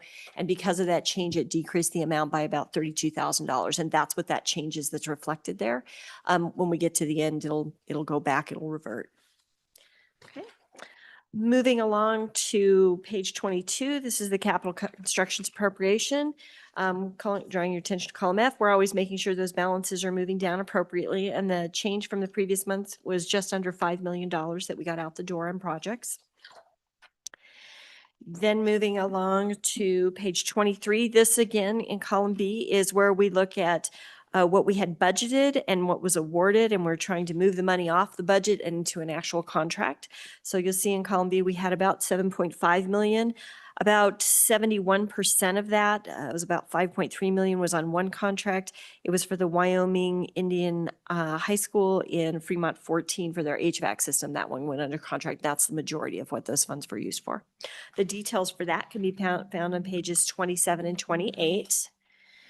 Then as we move along, 24, 25, and 26 are just the details of all the unanticipated accounts that we went through at the very beginning that you approved. And then 27 and 28 are the awarded versus the budgeted, which we just went through.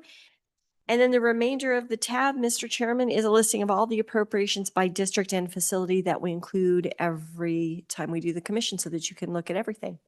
Are there any questions that I can answer for any of you on your financials? Nope. All righty, that concludes those. Thank you. Our next item be tab 4, Fremont County School District number 14, Ethity, request to modify 2026 component funding priority order. Mr. John Rexis. Thank you, Mr. Chairman. Fremont County School District 14 approached us recently, and there's been some further development in the deterioration of the roof. So Fremont 14 actually had 2 different projects that were approved in the last appropriation for component level funding.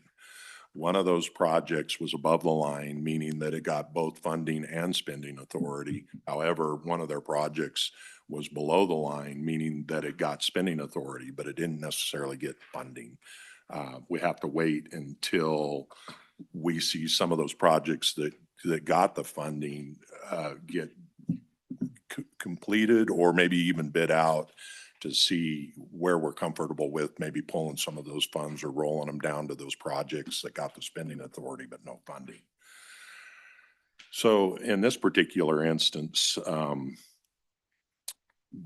because of the deterioration and the further developments on their roof, what the district is asking us to do is to change the priority of their 2 projects and swap them so that their roof project now takes priority over their mechanical project.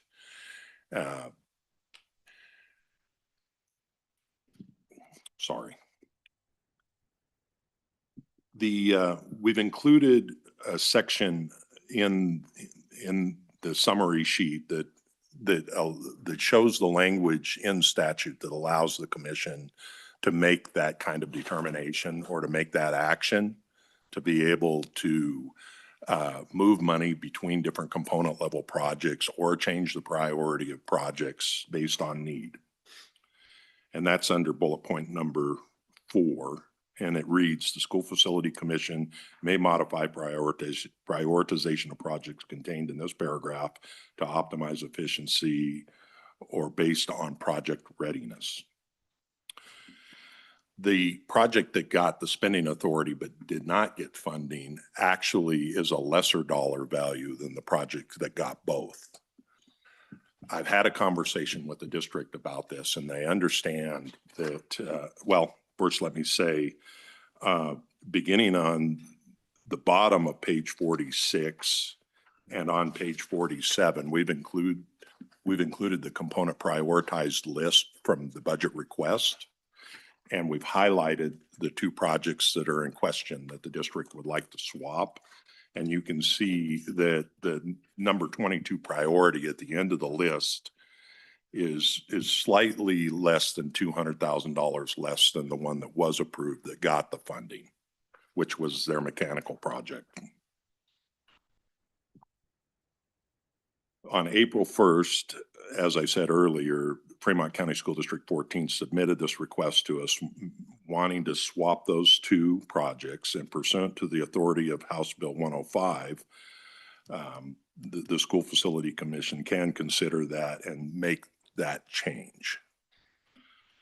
Fremont County School District 14 acknowledges that if approved, the HVAC project will not be funded at this time, but will remain on the prioritized list for future consideration. And the difference between the project budgets will be subject to the same order of prioritization as any other remaining or unexpended funds from the allocated projects. I want to take just a minute to talk about that, because what I was very clear with the district about was that there's no entitlement here on the difference in the funding between the 2 projects.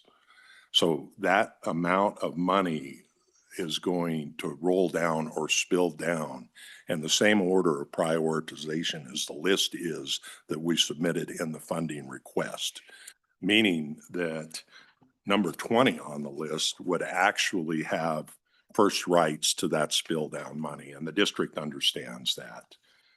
So moving forward, The action item today is to consider Fremont County School District 14's request for the School Facility Commission to modify the 2026 component funding authorization to allow priority 5 to be switched with priority number 22. The potential results are, if it's approved, that the Wyoming Indian Middle School roof replacement project will receive immediate funding, and the HVAC replacement project will be funded with rolled down 2026 component funds or deferred to a future funding cycle if we don't realize any of those roll down funds.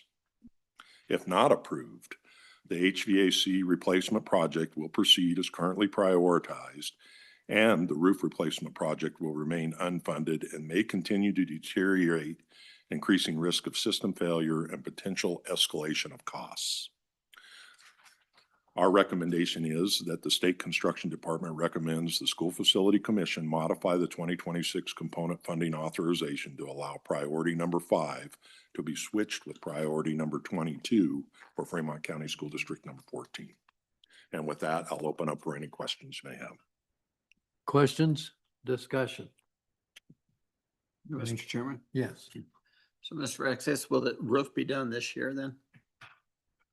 That's the plan. Yes, sir. I mean, there's a lot of things that have to occur between now and then. Obviously, we've got to get that design completed.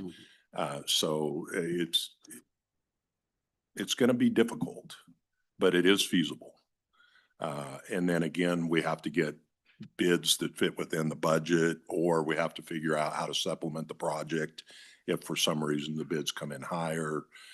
Most likely that would be major maintenance that we would ask the district to supplement that funding with, pursuant to what we discussed at the last commission meeting on how those funds spill down and how we approach it from a policy standpoint in regards to the 6% money that's available, the unanticipated funds.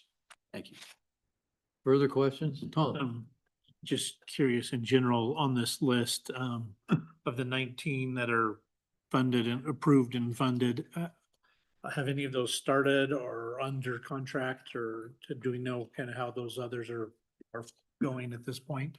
Mr. Chairman, Commissioner Ferens, I could be much more specific about some of those numbers for you if we took some time, but I can tell you that we've had several projects that have come in very favorable on their bids, and it's looking like most likely at this point we can take care of 2 of those spill down projects. I'm not entirely sure about the third, but I would say that we've got a lot of roofing projects in here, and for the most part on our flat roofs that are a membrane roof, what we're experiencing is that our unit cost that we're budgeting to is fairly conservative. And so we're seeing a lot of excess money that's spilling down on those types of projects, maybe not so much on the mechanical projects, but. Do you want to bring up the Fremont, where we push that to next year? Yes. As Administrator Carlson just pointed out, we did have one project that there was a typo that occurred during the legislative request on the documents. And so we're going to come back and re-ask for that project. Actually, it was just one letter in the budget request that got switched around, and it was changed from an elementary school to a middle school somewhere along the way. And so we just didn't feel comfortable with allocating those funds to the elementary school, which was the original intent, when it was appropriated to a middle school, which doesn't need a roof. So we had a conversation with that district. We told them we would bring that forward this year in the component level request for funding. So we do have those funds that are available as well, but we've had a couple other projects come in with very favorable bids. And so we're looking to take care of a lot of those projects. In fact, we're cleaning up an awful lot of the spill down from previous years as well. So that's all working out pretty good for us. Any further questions? Any further questions? Joni, do you have anything? No, sir. Yeah, I would entertain a motion. Mr. Chairman, I move that the School Facilities Commission approve the State Construction Department's recommended motion as written. Need a second? Second. It's been moved and seconded. Discussion? Discussion? Discussion? Since you're ready to vote, all those in favor of the motion, please say aye. Aye. Aye. Any opposed, same sign. So moved. The motion is approved. Next item, tab 5. Excuse me. 2025 facility plan approval, Administrator Carlson. Thank you, Mr. Chairman. During the fall, we did meet with all 48 school districts between the fall and January, and along with all the active charter schools. By state statute, the SFC is required to review and approve each plan at least once every 2 years. So we are bringing our facility plans before you for approval. Prior to the facility planning meetings, the planning program actually sends out a template. It lists all of the assets that are located within that district, information on their properties, their facilities, their deeds, projects they've got going, major maintenance projects that are in the mix. So all of those assets, all that information is on that template. And we ask the district to review those, give us any updates, let us know what changes are there. And we try to then go in and update that facility plan. And then we meet with them in person and talk through what changes are going on and what they have happening with their facilities and their land tracts within the district. So attached, you'll find a brief summary of each facility plan, noting any unique or otherwise noteworthy issues that the districts are facing. If you would like to see a particular facility plan, we're certainly happy to share that with you. I thought I would just walk through kind of the high points, the districts that really have some heavy action going on beyond just major maintenance. So I will move through this fairly quick. If we look at Albany 1, and I guess feel free to ask questions as I go if you have a question about a particular district. Albany 1, demolition and a Mercer ongoing. They've got the pending Valley View Elementary School demolition. Those funds become available in July. We are working on the central kitchen condition, most cost-effective remedy, and the district has disposed of the Notch Peak and Cozy Hollow facilities. We do believe they're, looking at disposition of some other facilities within that district. I'm going to jump down to Campbell County. We got an awful lot going on in Campbell County. New Little Powder Elementary School opened up in January. They're looking at the land disposition of the old Hillcrest site. We got the ongoing Conestoga Mercer. Hope to have the revised draft to the district later this week. Campbell County High School is currently under design. We're working on that. And the transportation facility also currently under design. Carbon 1 enhancement in Mercer. The district is adding a new agricultural building that will be classified as an enhancement. Also, we have completed that elementary school Mercer, and we talked about that previously, that we have gotten some design funds to them so that they can start the process of procuring their design. Converse 1, you'll just see where we've got noted there that we've got the Mercer kicked off on the Douglas Intermediate School that you were able to tour at your last meeting. Converse 2, they're in the process of disposing of the Box Elder School and the Teetridge. The land was leased land and it has been turned back over to the owner. Crook 1, land acquisition, Anna Mercer, the district purchased some land and the land has been added into our track profiles. And we have finished 2 Mercers in that district, both one for Marcroft High School, Middle School, High School, as well as the Sundance Bus Maintenance Facility.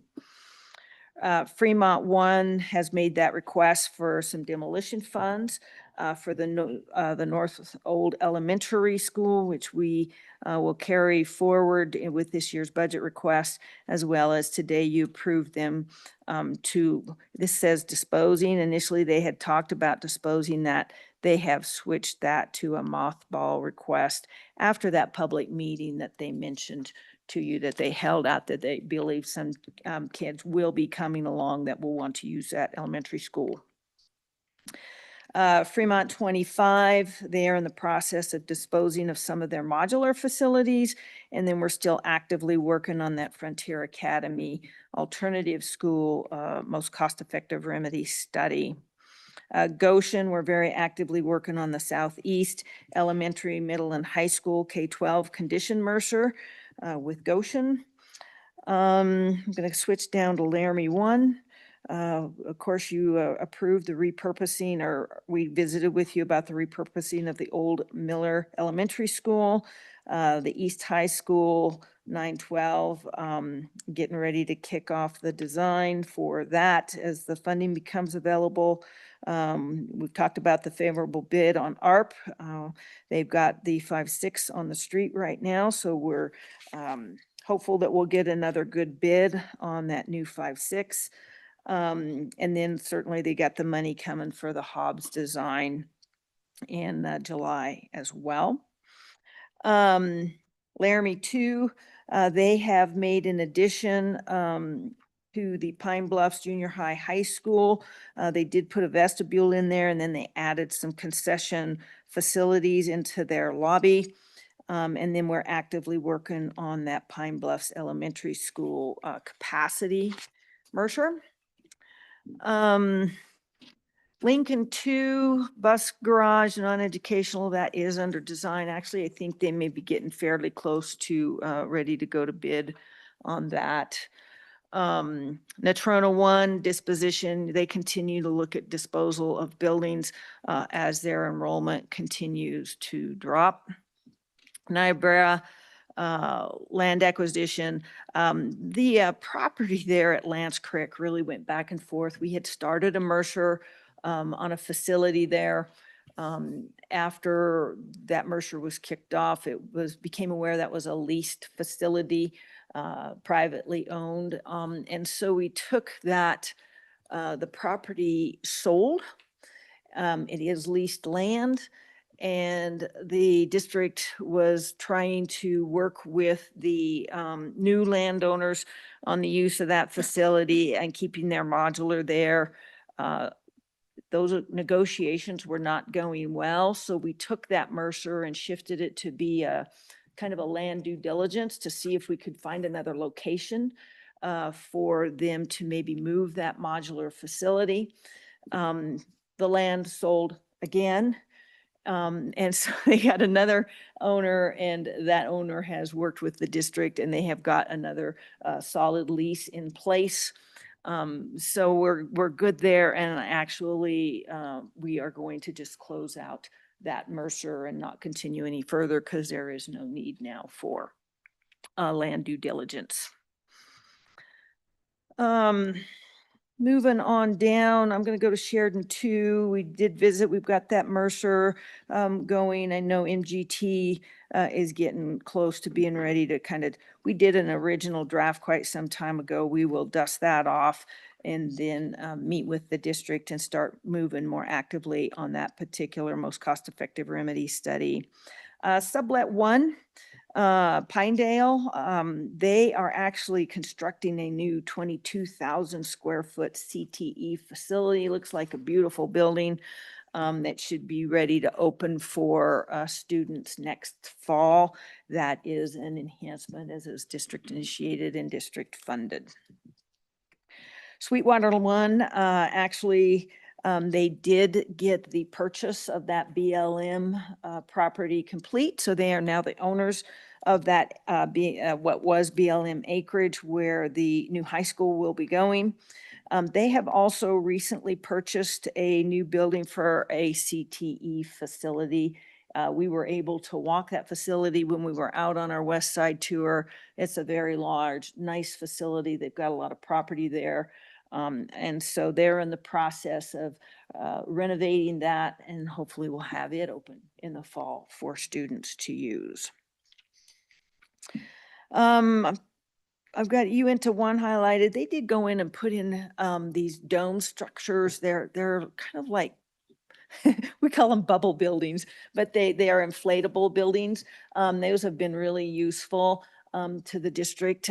Very interesting idea. So they're noted in here. They are considered an enhancement, but the district really putting those to good use, and they're functioning very well to give them some indoor space outside during the winter months, and they're using them certainly year round. And then Weston 7, just a lot going on in Weston 7. They've done some land acreage exchange. They just built a new greenhouse as an enhancement. They recently closed their pool and getting ready to do a planning feasibility study on what to do with that space. And then they have some component funding as well as emergency funding that was approved for their elevator. So that's a very quick walkthrough of kind of some of the bigger activities that are ongoing out there in the districts. Potential results, the SFC approval of the presented district facility plans, which by statute must occur at least once every 2 years, will fulfill the requirements of state statute. If the SFC fails to approve the district facility plans, it will necessitate future action to review and approve the plans in order to fill those statutory requirements. The State Construction Department recommends that the School Facilities Commission approve the 25-26 district facility plans as shown in the executive summary. With that, I take any questions, Mr. Chairman. Any questions? Any questions? I would entertain a motion. Mr. Chairman, I move we approve the district facility plans. I need a second. Second. Any discussion? Any discussion? Since you're ready to vote, all those in favor of approving the plan, please say aye. Aye. Aye. Any opposed? Same sign. Seeing no opposed, it's approved.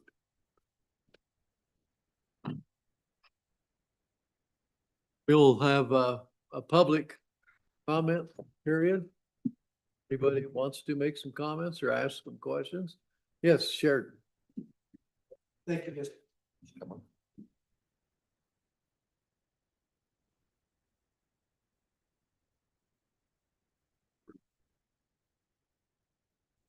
Thank you, Mr. Chairman. Troy Decker, Facilities Director, Sheridan County School District 2. I know that. Tell us where 2 is so everybody's sure, because you got 3 of them that, Yeah. I know where it's at, but It's Sheridan, Wyoming.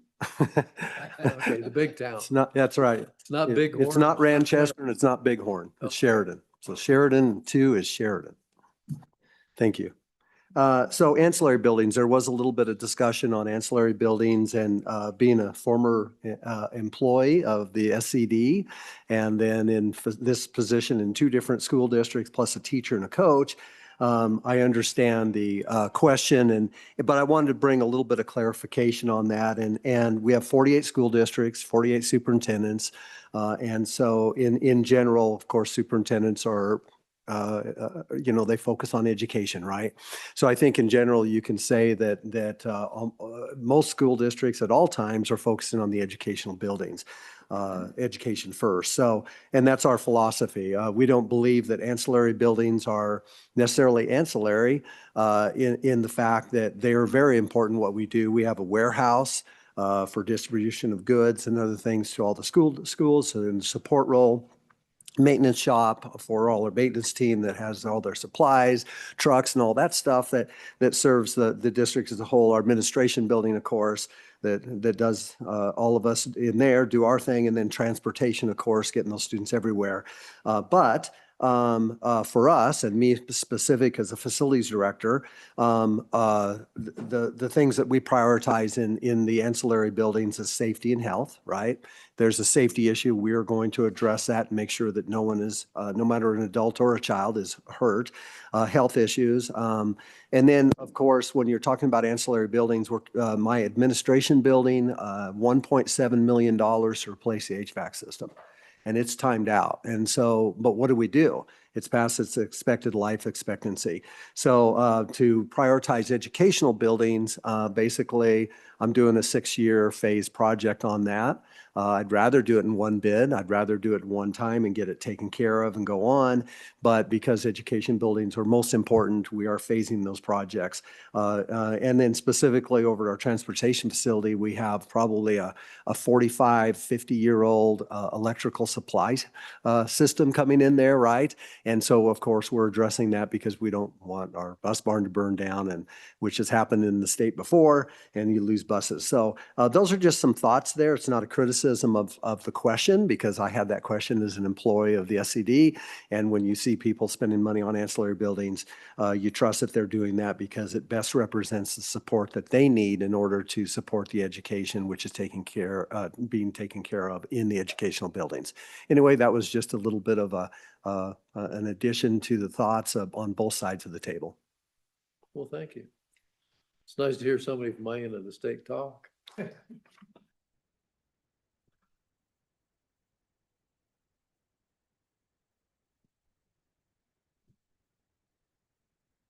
morning. Andy Knapp, Laramie County School District 1. I just wanted to mention a couple of things here and give you guys a little bit of information if you're interested in it. Director McComey mentioned the Land Opportunity Fund, and since I've talked to him last, we have heard from that. And what that's for, our school it's a rural school west of town, Gilcrest Elementary. It's actually had pretty stable capacity and growing a little bit out there. And that school sits right on Happy Jack Road Highway, State Highway. So our bus drop off and parent drop off is on the highway and backs up on that highway. And what we've been looking at is a piece of property that is adjacent to the east, so we can move the playground. It's also in the front of the school. Move the playground to the back or side of the elementary school, and then move our parking and our bus loop off of the highway. And that piece of property, the owner got back to us. It's 10 acres, and he wants $150,000 for it. So it's probably not. Or it's probably is a doable deal, I think. So we'll be coming forward with that request, hopefully maybe one of the next meetings here. And then I know there's a little interest in ARP. It obviously has been bid, they mentioned. We're setting up a groundbreaking that'll be somewhere between June 8th and 18th. We haven't verified the date yet, so we'll put that in an email and get it out. And if you're interested in coming to that, the 5-6, which is called Mountain View Elementary now, that bid opening is June 10th. So we'll be able to, we'll be shortly behind ARP on a groundbreaking with that. And then the next school on our disposition list is Deming Elementary, and that goes to the board June 1st. See, Deming's, what, is that north of town? Deming is right in the avenues, kind of in the central. Right where you turn off and go to the base, right? Yep, yes. Well, you might be thinking of the one, Pioneer Park is right out by the interstate, but Deming's that same exit just to the north, kind of back in a little neighborhood there. So that, those options will go to the board with a recommendation on June 1st, and then hopefully we'll get a vote on what we're doing with that school. Go ARP. Go ARP. That's all I have. Any questions? Hey, thank you. Any other public comments? Randy's not gonna tell us about knocking something down or building it up. Okay, we have no reason to go into executive session, so I'd entertain a motion to adjourn. I need a second. Second. It's been moved and seconded. All those in favor of the motion, please say aye. Aye. Aye. Any opposed, same sign. Thank you guys for a great meeting. Thank you, Everybody Jeff. drive careful home.